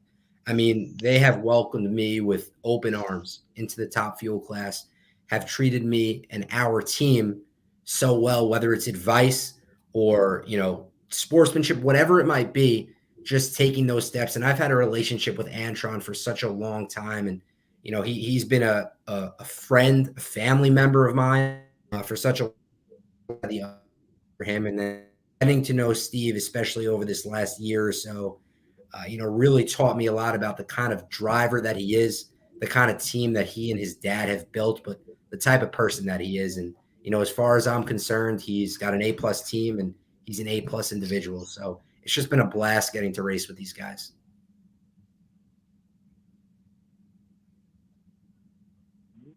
Looks like we lost AB. So, Lee, if you have a question, you've been kind of quiet there for a while, and I know we've kept Steve on. I'm here. No, I'm here. No, it's good to. Your face didn't move or nothing. I was like, he's in behind the glasses, just eyes closed, just out. It's an art, but it can be done. Just you look like you're alert and alive, but you're. Yeah, it can be done. It can be done. Brother, for sure. I did it for 4 years of high school. There you go. 4 years of high school. Yes. So, Justin, you know, with the alliance being announced, I've got one question: like, who's driving the black car and who's driving the white car? You know, what's going to be the color schemes? Yeah, so I mean, we couldn't be more excited about this alliance. I mean, I'm sitting here looking at Steve, thinking to myself, Steve's probably the reason we had to start this alliance to try and catch up to Capco. It's no secret, right? We got to figure out something. So, no, man, it's exciting. We'll be, you know, with God's help, finalizing some sponsorship deals here in the future. And, you know, Antron's been a tremendous help for me on that front. But, you know, just the ability to share information, to share data and run as a two-car team is going to be really helpful on the racetrack. And then working with Antron on the marketing side off the racetrack is going to be really helpful for our existing sponsors and for any potential new sponsors that we have. So it's all about creating sustainable success for both our programs. And I think that, you know, we're in the right position now to be able to do that. And we want to kind of have that 1-2 punch where, you know, we want to be able to have the best opportunity to go after Steve, to go after Billy, Brittany, and all the top guns. And they are – Steve, don't act. Come on. You know it, Steve. You know it. And I love Steve, but that guy is so good and so difficult to beat. We got to figure out something. So now I'm excited. It's going to be good. It's exciting for the whole team. But did you just see the comment? Somebody goes, but Antron was like 12. See, that 12, that's more like 22. It was 22-0 against Steve before the final, or before I finally beat him. And I'll tell you, like, not that I'm Superman, but Antron is kryptonite. Like, it was such a mental block. I would get in the car. I'd be so confident. We could have had the best car of the weekend. We could have been low ET every lap. AB could have smoked the tires all 3 rounds before. But when we got to racing in the final round or wherever it was at, I was like, oh, my gosh, it's Antron Brown. He's over there. And I would just step on the gas before the tree come on. Or I'd be like, okay, AB, you go, and then I'll go. Or whatever. And AB goes, man, why you do that? Why do you do this? Just go do your race. Just go race yourself. But does it make it harder to race them if you like them? No. You put their helmet on, you don't like them at all. We only like each other when we don't have helmets on. You're absolutely right. And I just remember I used to try to help Steve. He did me. And I used to walk away. I'm like, what the hell am I doing? Like, you know, I'm like, just do your thing. And then the funniest part of it is like, I don't know what happened to my deal. It just messed up, you know, but from all of them, like from Steve, just seeing him come through. And the craziest part, I feel like I was Apollo and I was like helping Rocky. And then Rocky then took over and Rocky ain't letting it go.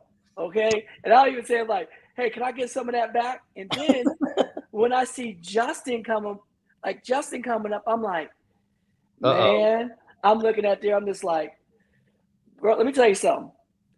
Brother, I used to come out and I used to do things on purpose. And I'm going to let y'all know this now. I can tell you this now. But when we used to qualify, I used to look at all 3 bubs and on purpose make my lights slow so people get off my game and they couldn't gauge me so they know where I'm at on the tree. And then when I get on race day, I'll focus on the bub I like looking at so I can pick my reaction time up and go from like a 60 or a 50 down to the 40s. But then I see Justin come out and he's slaying it. That joker's 30, 28. And I'm like, oh, Lord, what are we going to do? I'm like, you got to be ready. And I'm like, I got to dig something out the bag of tricks. Ain't no tricks left in the bag. And I'm looking in there. I'm like, what we going to do? Because Justin is just, he smiles. He's nice. The Joker, like this is the crazy part. In all the sport of drag racing, and I'm being completely honest, you have people that have weaknesses and strengths, right? Some people, you know, if you're racing them, if you hold them out a little bit on a tree, they're like, you know, they're going to mess them up. You know, some people, if you stage on them real fast because they like to go in first, you're going to mess them up. So I don't care which way I stage. You know what I mean? But all I like to do is not somebody hold me out for 10 seconds and try to stage bug because then you just piss me off. And I'm going to do it to them next time, right? So Justin, when you race him, you go up there like, oh, I'm racing Justin. You got to be ready before you even put the stage bub on. Okay? He's coming. Yeah, because soon as you put the stage bub on, he goes like this. As soon as you put the stage bub on, his stage bub on, he goes, the stage bub is on, and you guys like, oh shit, I gotta get ready. Like, damn, and then you're already flustered because he's a trained assassin. He's like, oh, I come in when you want. I'm ready. I'm just here waiting. Waiting. And then he goes, follow me, Big Daddy. Come on, let's go. That's right. And then 7 out of 10 times, right, Steve? He gonna leave on you. Oh yeah. You know what I mean? You just watch him take off. Go, there he goes. Right. So then I'm like, man. So there's no weakness there, and that's when you've got a good competitor. Like, and when I race somebody like Justin, when I race Steve, and I race somebody like Doug Coletta, because a lot of people don't talk about Dougie a lot. when his car turns around, you're going to hear a lot more about Dougie because he's an assassin too, right? So, and he don't care. You get what I mean? I always called him the silent assassin. And when we come up there, I actually race better racing people like Steve, Justin, Dougie, Langdon. You get what I mean? Or like an Austin Prock, because you know they're going to bring their game.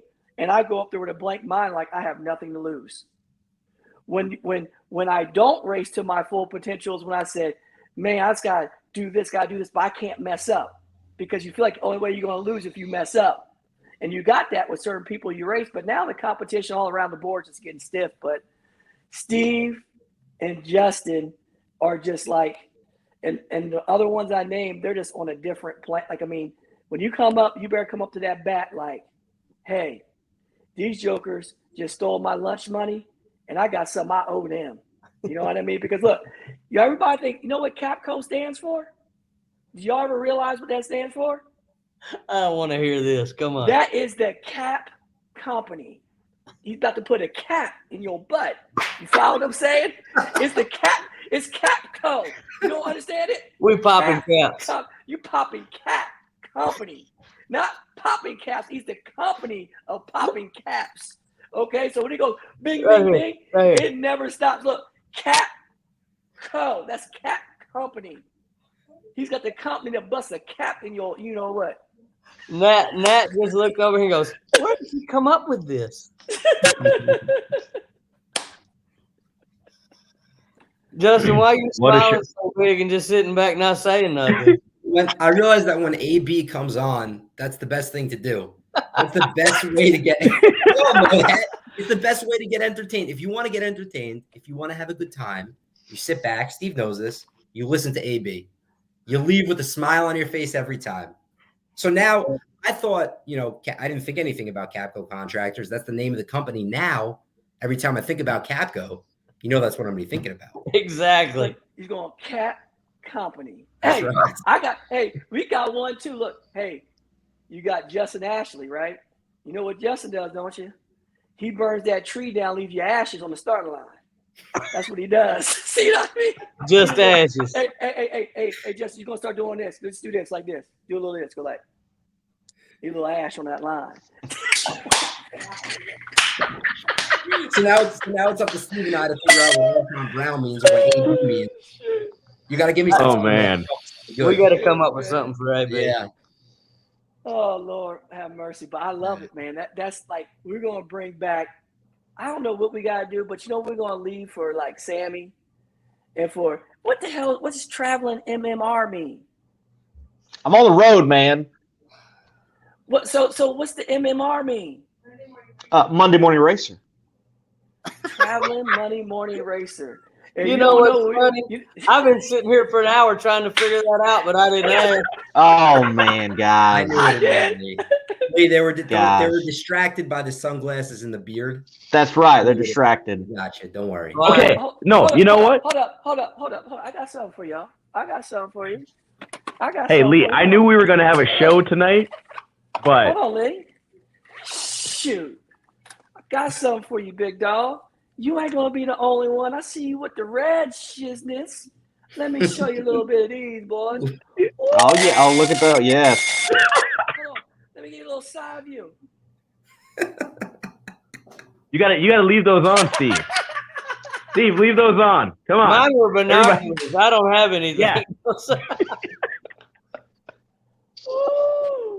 Okay, guys. So you guys are all on here, and I brought it up at the beginning of the show for Lee.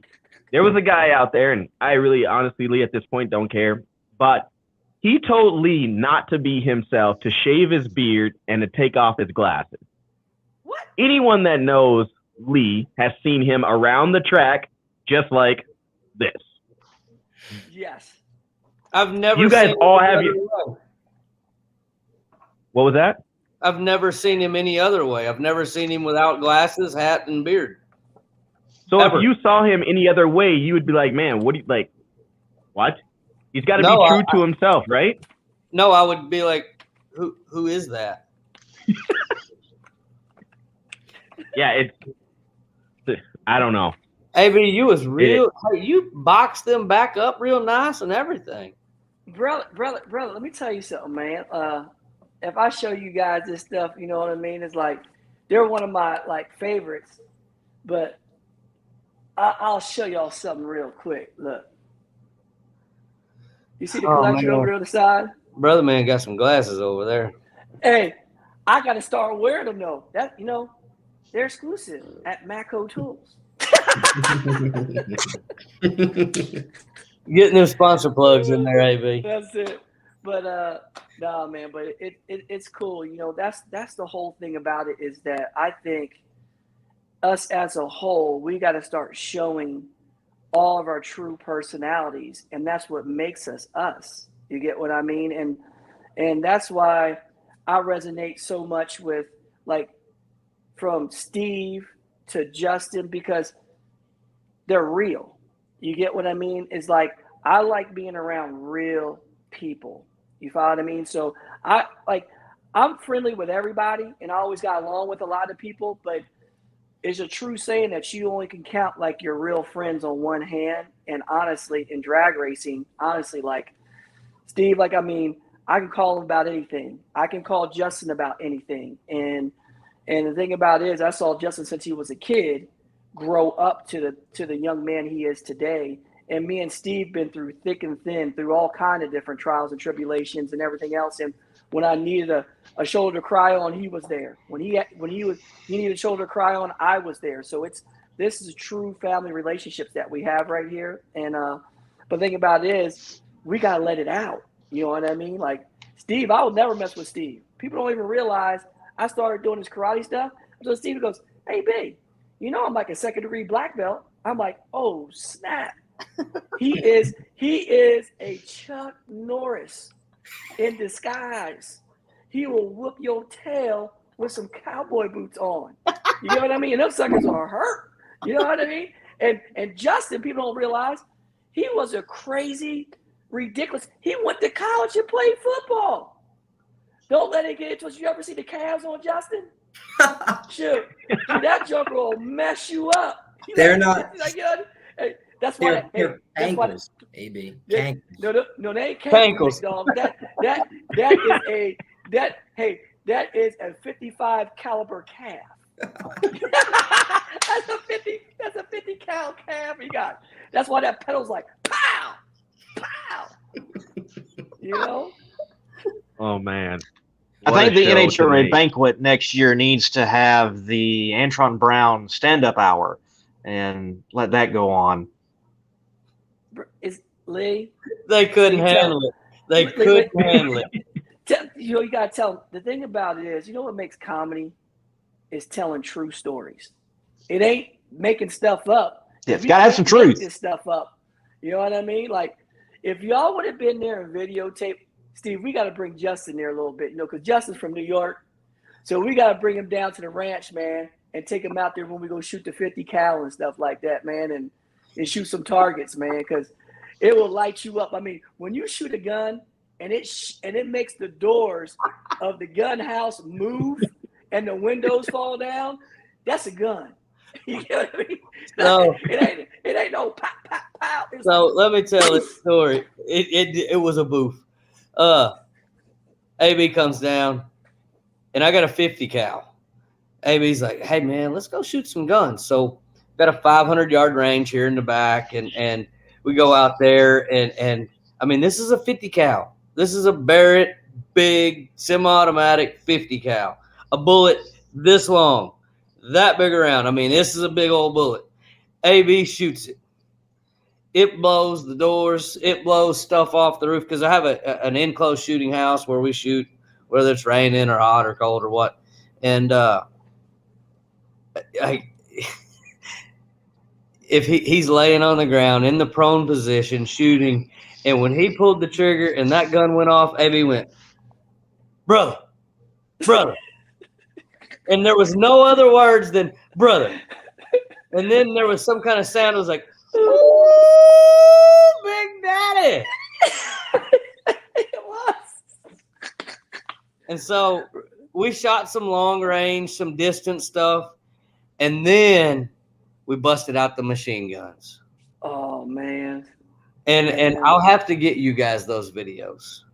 Yeah. Because AB said, I am the bro Rambo. I'm Ram Bro. Rambo. I was like, I am Ram Bro. And it was a good time. It was a really good time because we had this none but clean fun, shooting targets. And then Steve, like, I never shot a machine gun, right? So I grew up shooting shotguns, rifles, and I should have let Steve show me how to shoot it first because I learned by observing. I'm a good observer and I can replicate and do things, right? So really good at that. I look at both eyes. So he gives me the gun first. So he goes, all right, AB, hit 5 targets. Just go across, hit 5 targets, So I'm going, I got the machine gun up like I'm shooting a rifle. That is the worst thing you can do when you shoot a machine gun, okay? Because the recoil, I shot that dude, and that thing is just rising me up. I'm shooting like this. I'm going. I started down here, and that sucker started going like this. And I'm like this. And the targets are all down here. I missed every single one of them. I hit the last one. The gun came down. I went, pink. And I'm like, what did I just do? And Steve's in the back. Just laughing. He is crying. He's red. He's crying. And he's falling on the ground. I said, man, you shoot it. That joker hold it down here. He went, dude. And every joker, I'm like, oh, okay. All right. So, Justin, you see what you're missing, man? Man, let me tell you something. I'm going to let you in on a little secret. I don't think I've ever held a gun in my life. And listen, I'm from New York. Pause. Right? No. Pause. We don't do that stuff here. You know what I mean? I'm from Texas, and that's what we do. Go to Rochester. Go to Rochester. They do that up there every night. I'm going to hop on AB's flight. We're going to go over to the ranch. You're going to start by teaching me what not to do. That's the first thing. Time out. Maybe you teach me what to do. You got to show me how to even hold it first. Okay. We got you. All right. I appreciate that. Thank you. Yeah. Thank you. Hold on. This is the best comment of the night right here. Yeah. It's probably true. Your dad. I taught him how to shoot a water gun. It was amazing. Just hop in the pool, something like that. You want to shoot a water gun and have a good time? Works for me. I'm cool with that. We can have a good time, play Marco Polo. Man. But you're talking about shooting a gun, like this is serious business. So, bro, Austin Brock came down last summer, maybe 2 summers ago, and hung out with us. And I took him out to work cows and mess with cows. Whole different world for him as well. So I'll teach you boys some stuff. AB and I'll teach you boys some stuff.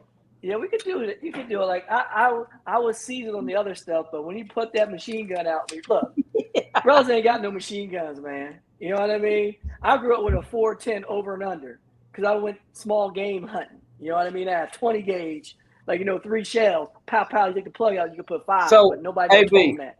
Tell us why you don't deer hunt.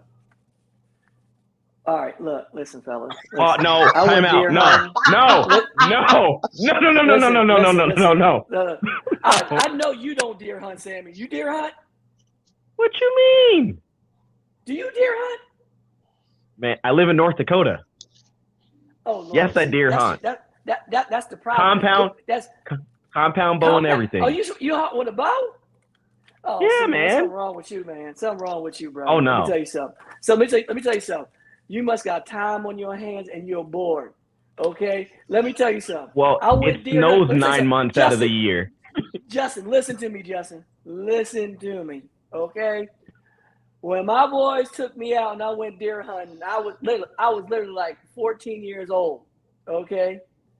I sat in the tree. Okay? I went up there butt crack of dawn. We was out at 3 a.m. out the house. I'm like, oh Lord, it's early. Then I got up there. I'm like, all right, we got to go watch him. We got to go pray. Oh, no. You go sit up in a tree.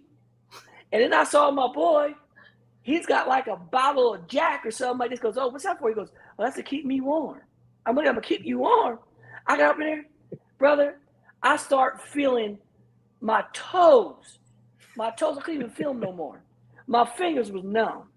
It was cold. I was like, this is the first and last time you ever get me up in a tree. And I got to sit up there for 6 hours and not make no noise to shoot a deer. And then I saw a baby come across me, and they get all excited. Whoa, there's a deer, it's a deer. And then the deer runs away because he got all excited. I was like, we wait up here for 6 hours for that. I'm like, I'm out. Like, No. It took me one time, and I was like, brother, I was like, they go up there to have a couple sips on their whiskey to watch for a deer, and you're freezing your butt off. I couldn't feel my noogies, couldn't feel my feet, couldn't feel my toes, I couldn't feel nothing, man.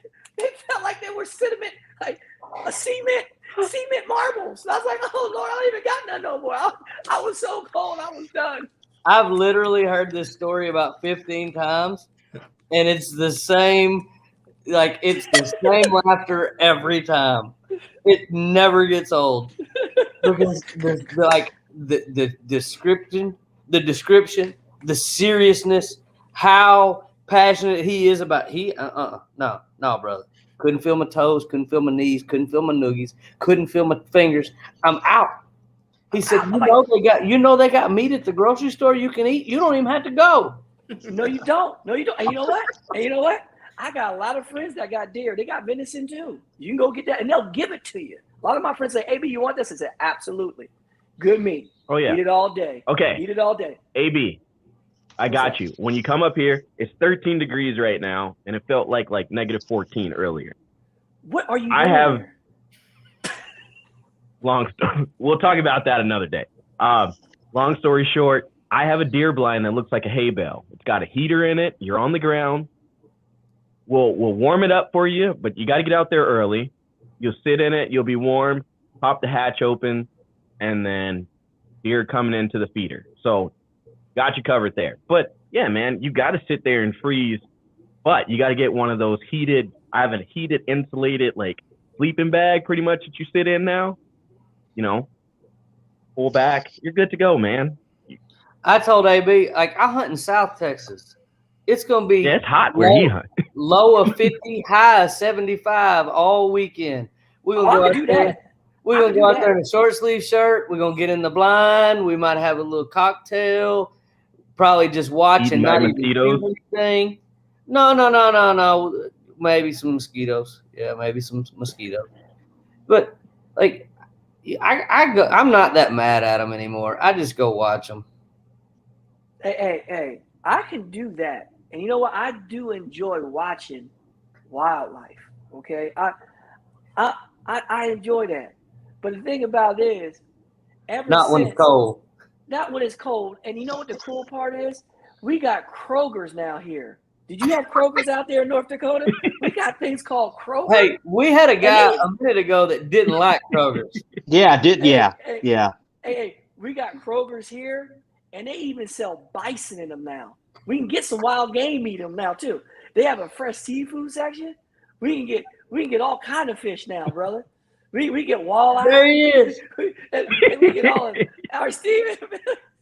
No, look at the guy's username right there. Bring it back up. Bring it back up there, Sammy. He don't like Kroger. 45 times. He don't like Kroger. No, you got to read his name. But you read his name. Right on time. Obviously, he must have had a bad experience at Kroger's, or Kroger's fired him.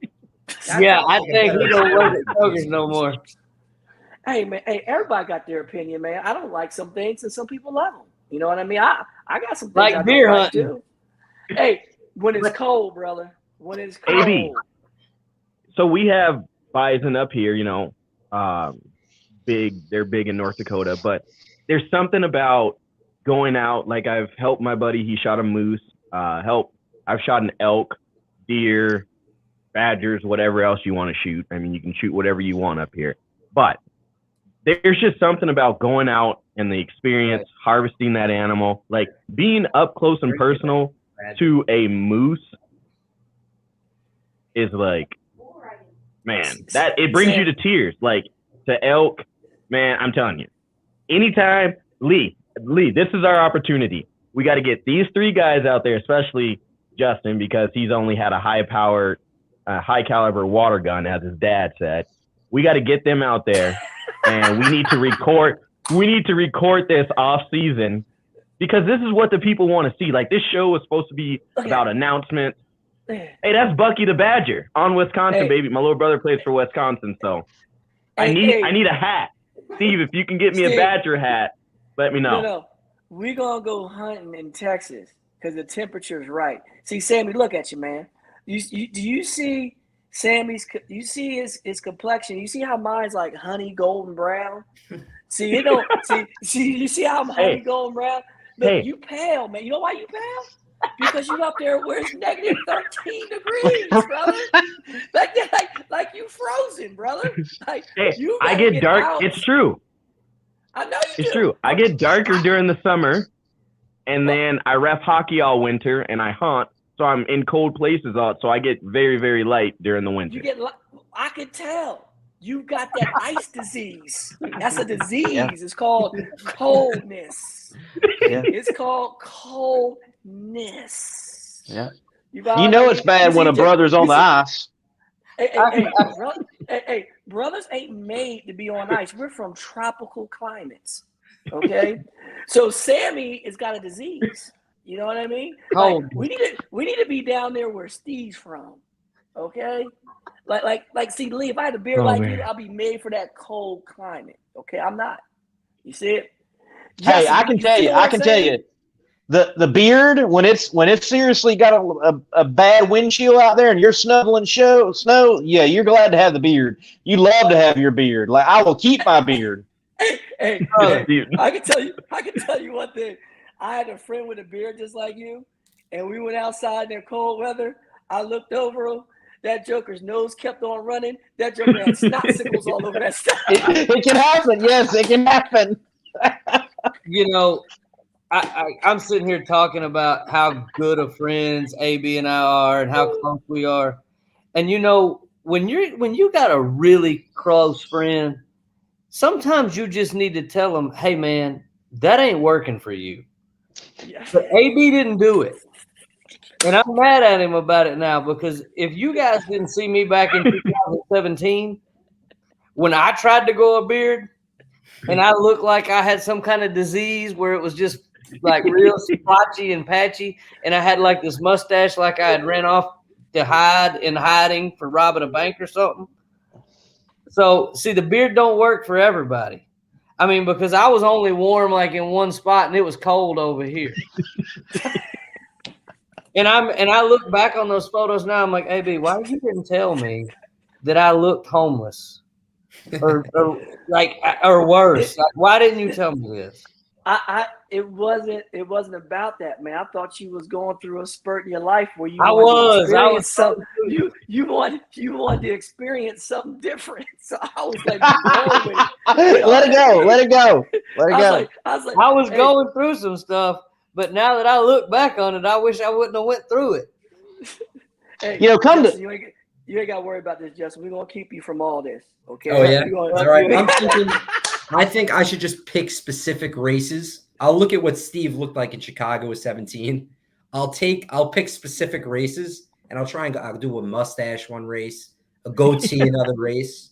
I'll work toward getting where Lee is right now. That's what I can do. But Justin, I didn't think you were capable of that. Aren't you a baby face? I am actually. Thank you. Yeah, I am actually. Okay, see, that's what. Yeah, a baby face who's never held a gun, too. That's right. Yeah, no, and come to think of it, Antron, I've never seen you with any facial hair at all. And is it gray by now at this point?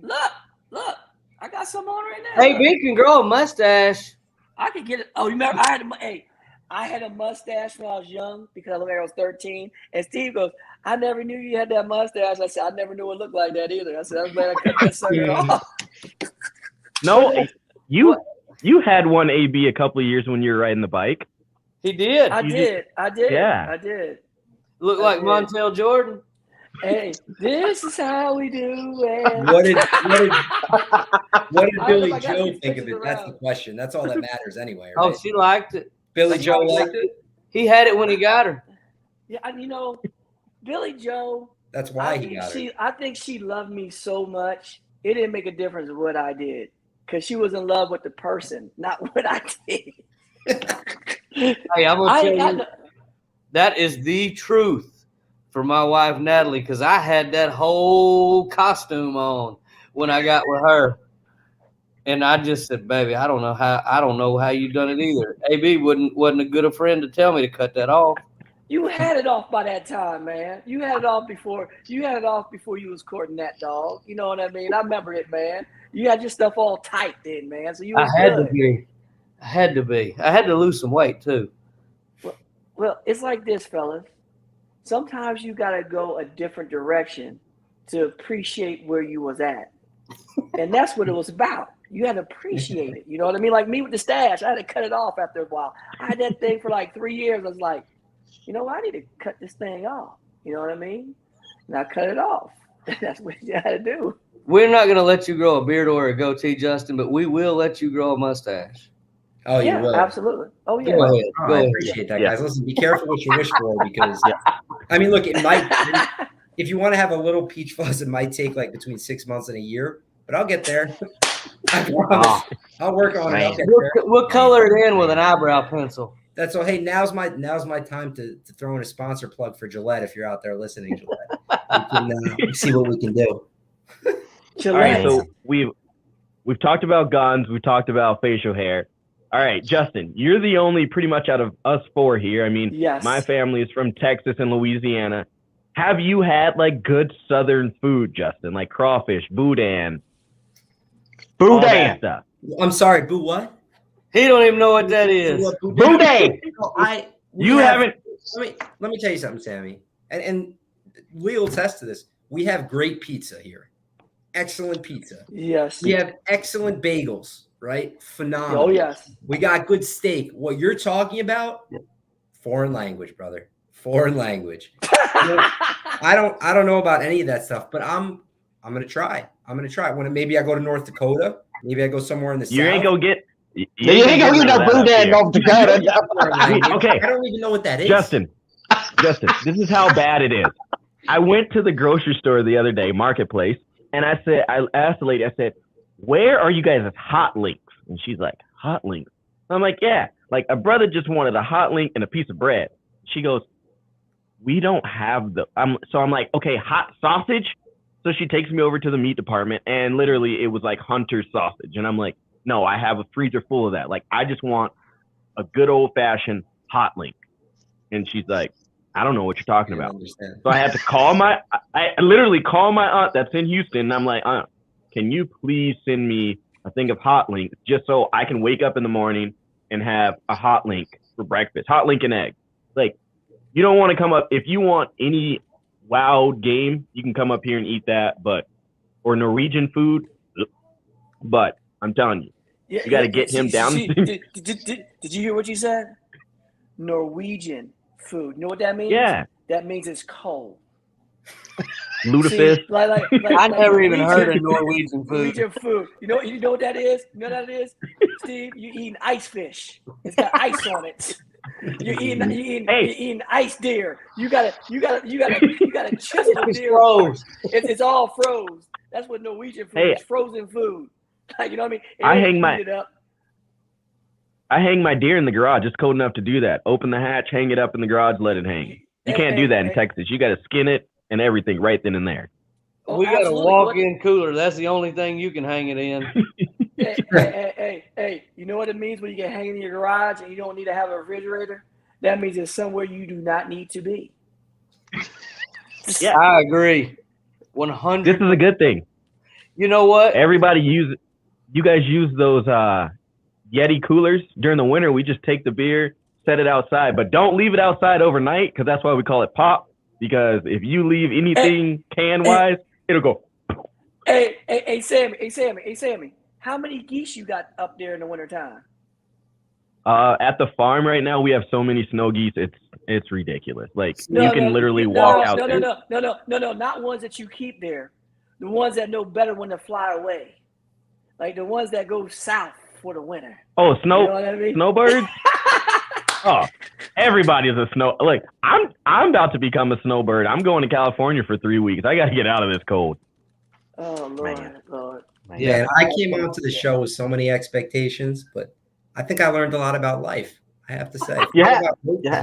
Well, I'm a new person. That's the difference about this show. We're supposed to talk drag racing and ask all these questions about, on the new team, and you guys are setting this alliance, and Steve's chance. Everybody's gonna ask you guys those questions. Like, this is the late night drag racing show. You're supposed to come on here, have a cocktail or two, laugh right before you go to bed, and then you're like, you know what? Hey, I had a good show, I had a good time, and now we're out. Absolutely. Maybe can tell you it's 10 o'clock in Texas. I've been asleep for an hour and a half normally. Oh, you ain't lying. It's 11 o'clock. I'm usually out like a light. But you know what? Yeah. We hanging with old Slam and Sam, and we hanging out with Traveling MMR. That's right. We hanging out with hanging out with the Mean Red Lee. We have talked about beards, bucks, and grocery store beef. That's been great. But I do want to ask you in particular, Antron, how good does it feel to see AB as a logo of a race team that is yours? Oh man, it's a dream come true, man. Let me adjust this camera so you can see it right there. You see it right there on the shirt? And it's been a long time coming, and it's been a dream, and it's something I've been talking about for a long time. And Steve knows it. We talked about it a lot, and through all the ups and downs, just how long it was strung out because of COVID, because this was supposed to happen a lot sooner than what it has happened, and the stuff that I've been going through, but it feels like a blessing, man. It's a true blessing, and it's just something that my whole family's into. Like the whole family. And my wife, she's at the shop every day, and it just feels so awesome to do it as a family. And that's something special that I see Steve gets to do with his family. I'm seeing Justin doing it with Justin Ashley Racing and Dustin Davis, but to see Justin with his dad and his mom and his sister, and you just see the whole family working, and they're all supporting Justin in his venture. And for me to do it with my family, and my family from New Jersey, from my dad, my uncle, and grandmom, and it touches home where your dad and your uncle calls you and they're crying and they're tearing. I never saw my dad and uncle tear up. They were like emotionless men. They never cry or tear, but they're tearing up because it's something special for all of us together. And man, I'm just taking one day at a time, and we're just putting a lot of work in right now with all the guys at the shop, from Brad to Ted, working at the shop really hard with my wife, Billy, and then Brian and Mark are in right now doing different odds and ends, and we're just all hands on deck putting it together. And it's definitely a special feeling for me.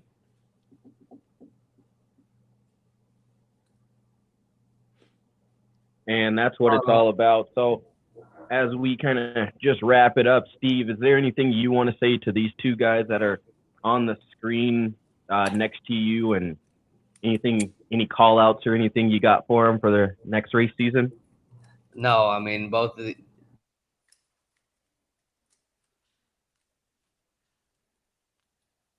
him and Dustin Davis Motorsports are capable of.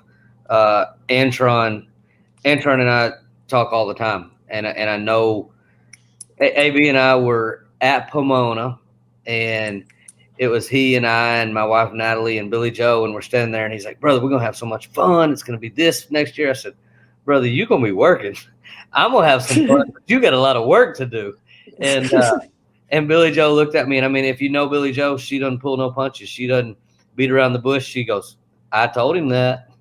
But it's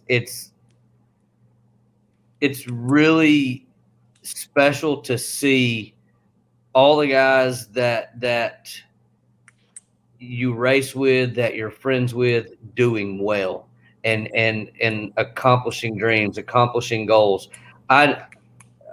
AB's a brother to me, and I know Dad, and I know Unc, and Grandmom, and becoming a dad changes your perspective on everything. and it's no longer about you. It's about who you're responsible for and your child, and to see. I mean, and AB can understand this. I mean, your parents look at you and see what you've accomplished and are so supportive and so proud and happy. And like, like you say, Dad and Unc are not emotional guys, but to have that excitement and that joy and that sense of accomplishment, it motivates you even more. And so I'm just excited and happy to know these men and to be able to race with these men and proud of them. I mean, it's an accomplishment for each and every one of us to be here. And I look forward to 2022. I think it's going to be an amazing race season. It is going to be difficult. There's going to be some tough competition. That was a beautiful way to say, I'm going to whip all your rear ends. No. I'm sending more Capcos. Capco. That's it. The Cap Company. There you go. Well, Steve, again, thanks for coming on here tonight as we're winding down the show. Like you said, hopefully we can all get together. I'd like to see this 5 group down watching Justin shoot some firearms, and I would like to see that. I'm excited about this. Like, I mean, obviously, silencers and all. Justin and his dad Mike down here, if all they have is water guns, because I have a large room full of guns, so we'll have a good Amen time. to that. Right. Let's give him the gun with the flag in it first. That'd be. Hold on, before you go to Justin here, I gotta say one thing. This is some funny stuff. So, I come to Steve's house, right? And when you walk in, you're walking into like a national safari house. Okay, so you walk in and you see all these things looking at you. They looking at you. They're not alive no more. Okay, but they looking at you. They looking at you like, hey. You look back like, oh, hey, how you doing? Like, whoa, hey. And then you put your hand on the coffee table, and you put your hand on the coffee table, it's a gun right there. Then you go to the bar, and you sit down at this bar, put your elbow down there, your elbow to touch 2 different guns. then you go in the kitchen, and you open the refrigerator, it's a gun right there. And then you go to the kitchen sink, there's another gun right there. And then when I went to my guest bedroom, and I laid down, the comforter had leopard prints. And I'm like, boy, you ever see that movie with Ice-T in it, where he was the hunted? I'm like, man, I hope no sirens go off in the middle of the night, and I get a voice that says, get out. You are the next hunted. I'm like, oh, Lord. I was like, look at my baby girl. Look at my niece. This is my next little hunter right here. Yes.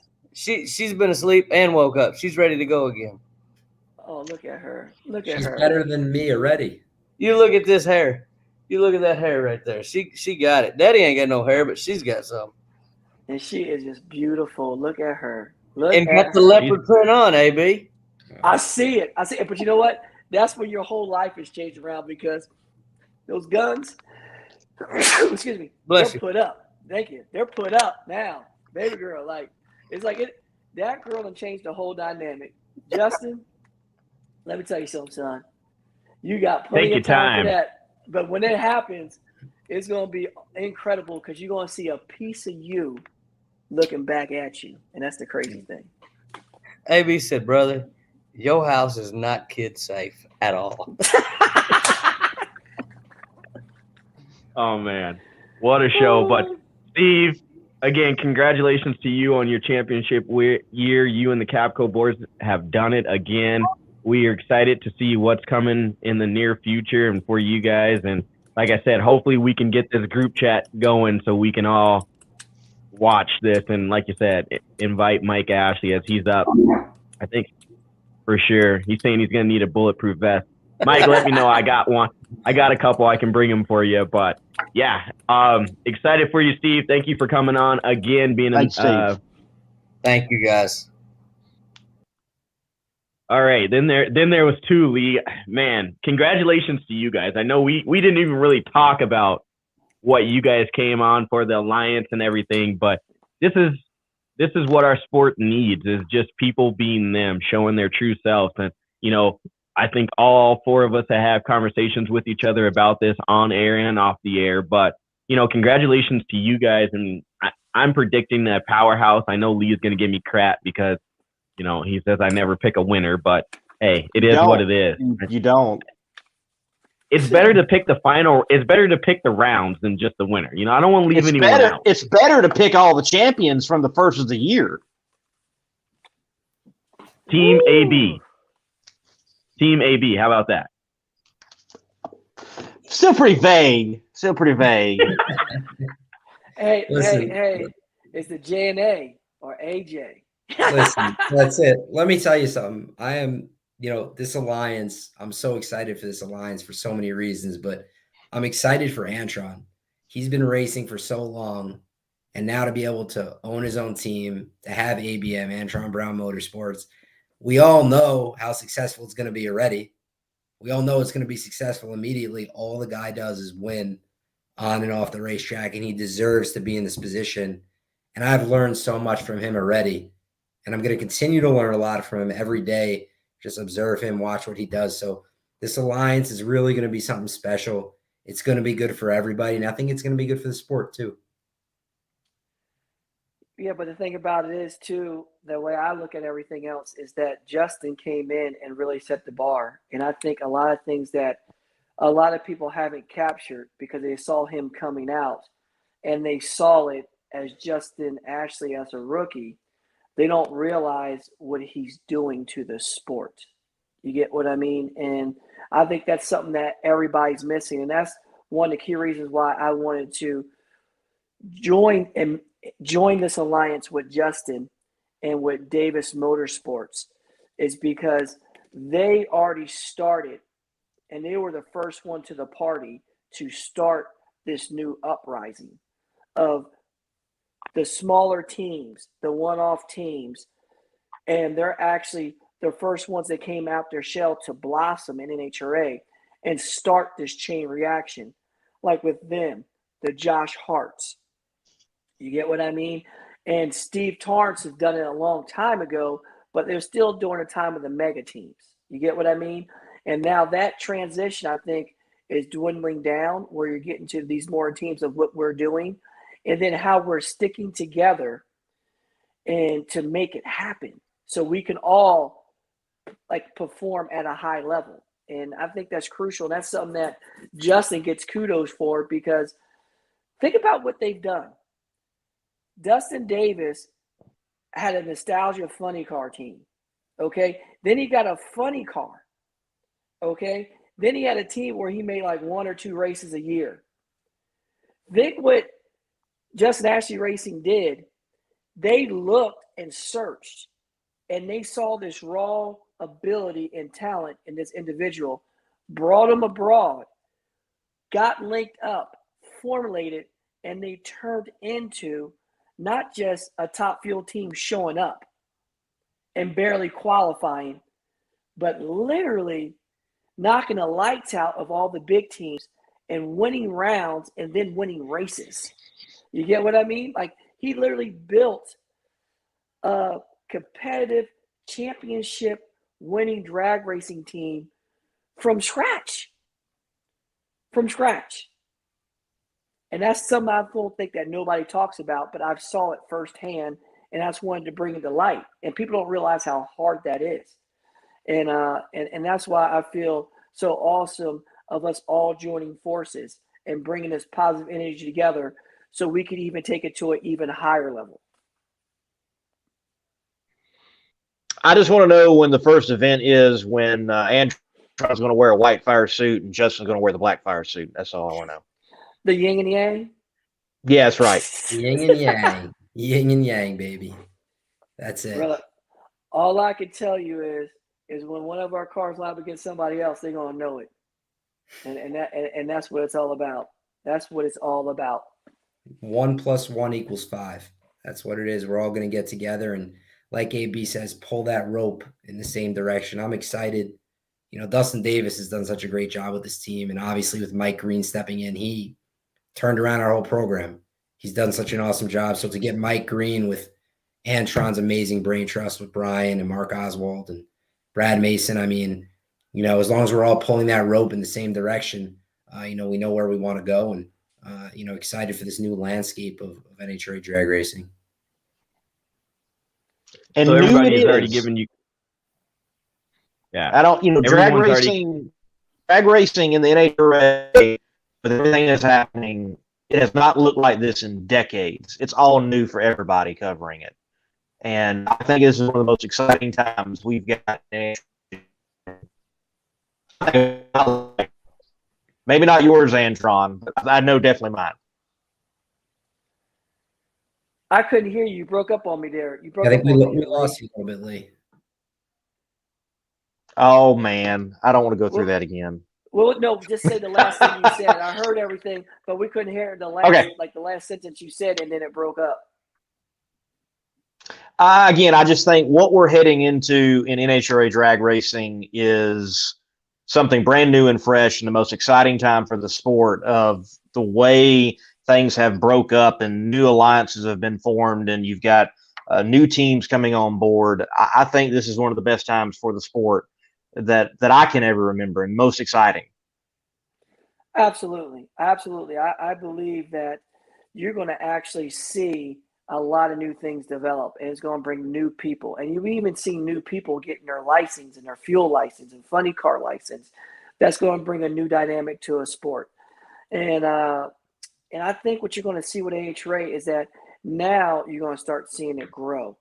You know, we saw it where COVID hit and things else happened, where where just like anything else, everything got hit hard. But just like anything else, when you have a forest fire, right? It burns the forest down. But now you're going to get some new plentiful growth, and that's what you're seeing right now that's coming. And it's been a long time coming with the new Camping World coming abroad. Actually, the all-star races are black and bloom. You get what I mean? And now you're seeing these teams rotate and switch up, where it's making room to bring new blood into the sport.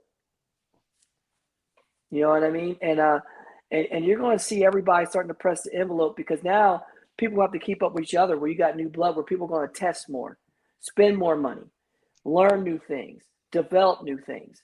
And that's something that I've been looking forward to, because we haven't done that in a long, long time, where people haven't developed or actually evolved the sport on the performance side. People have just been doing status quo. You get what I mean? And it's time to elevate, because just like people said, you even saw somebody writing in like David Grubnick. He's been the one that's been pushing the bar and pushing the envelope. But they had the budget and the means. Well, now it's time for all of us to push and do the same thing and push it to a new level too. And that's something I believe that Justin's team and our team getting together, and with the help of with Toyota on the performance side, is that we're going to start pushing the envelope, and we're going to expand and do some other things to advance us. No, and that's what it's all about. Everybody's kind of commenting in now about team nicknames for you guys. It was one here was there's one here. So is there going to be a Alliance nickname for you guys or anything like that? Or are you just going out and having fun? That's up to AB. If there's going to be a nickname, you know, Antron's going to create a good one. That's right. That's right.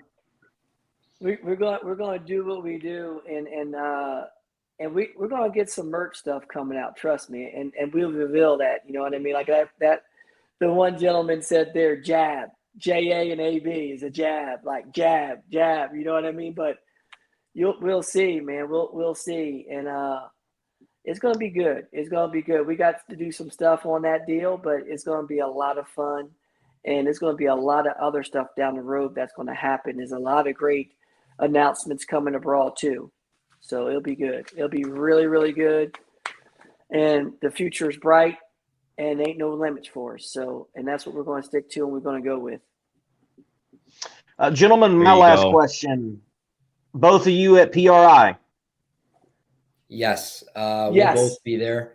I know we both have a few different obligations and media appearances, but I know from our perspective, we're looking forward to it, speaking to people a little bit more about this alliance and what our plan is, and going out there and having fun this year, and representing for me, representing Chip Lofton and Vita C. Shot and all that he's done for me, and JC Baselli and Spencer Blua from AutoShocker, and everything that our sponsors have done for us.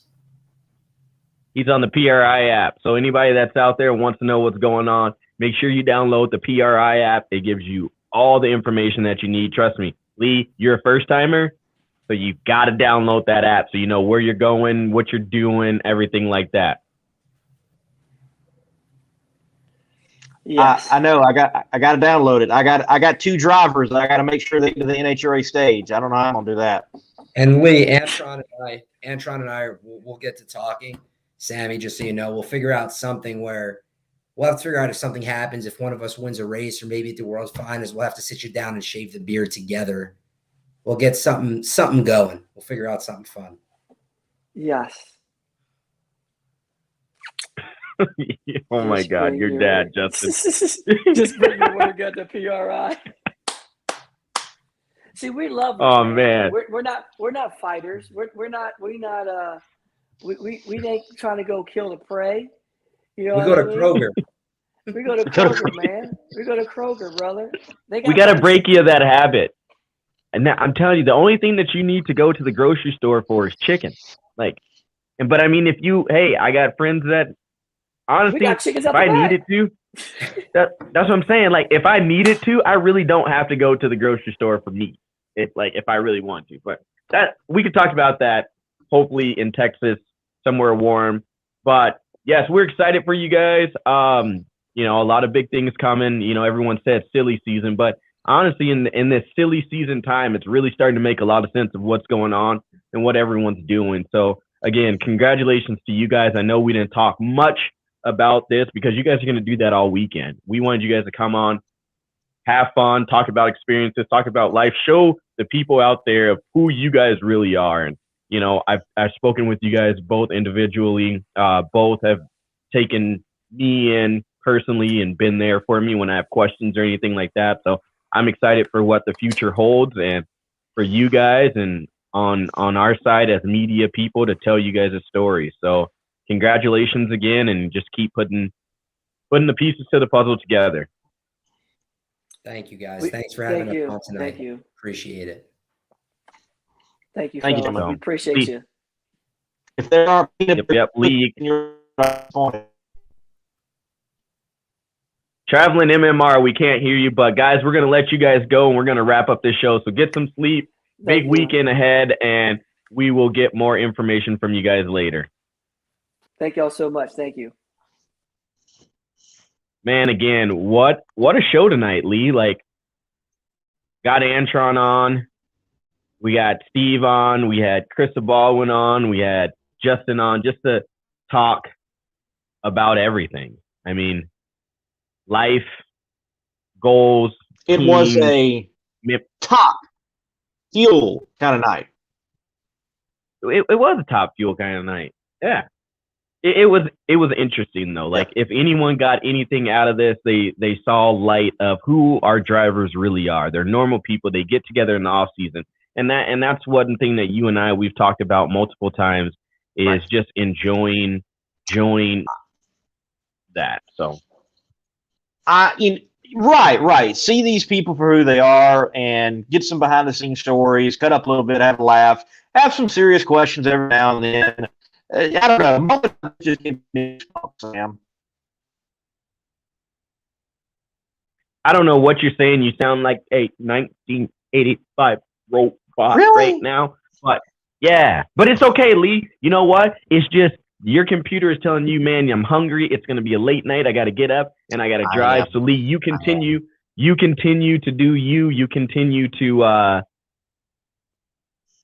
continue to go. Oh yeah, Lee, did you hear the announcement? Lyle Barnett is having a little boy. Man, bringing another badass to this world. Yingling, I can see it now. I can see the baby Yingling,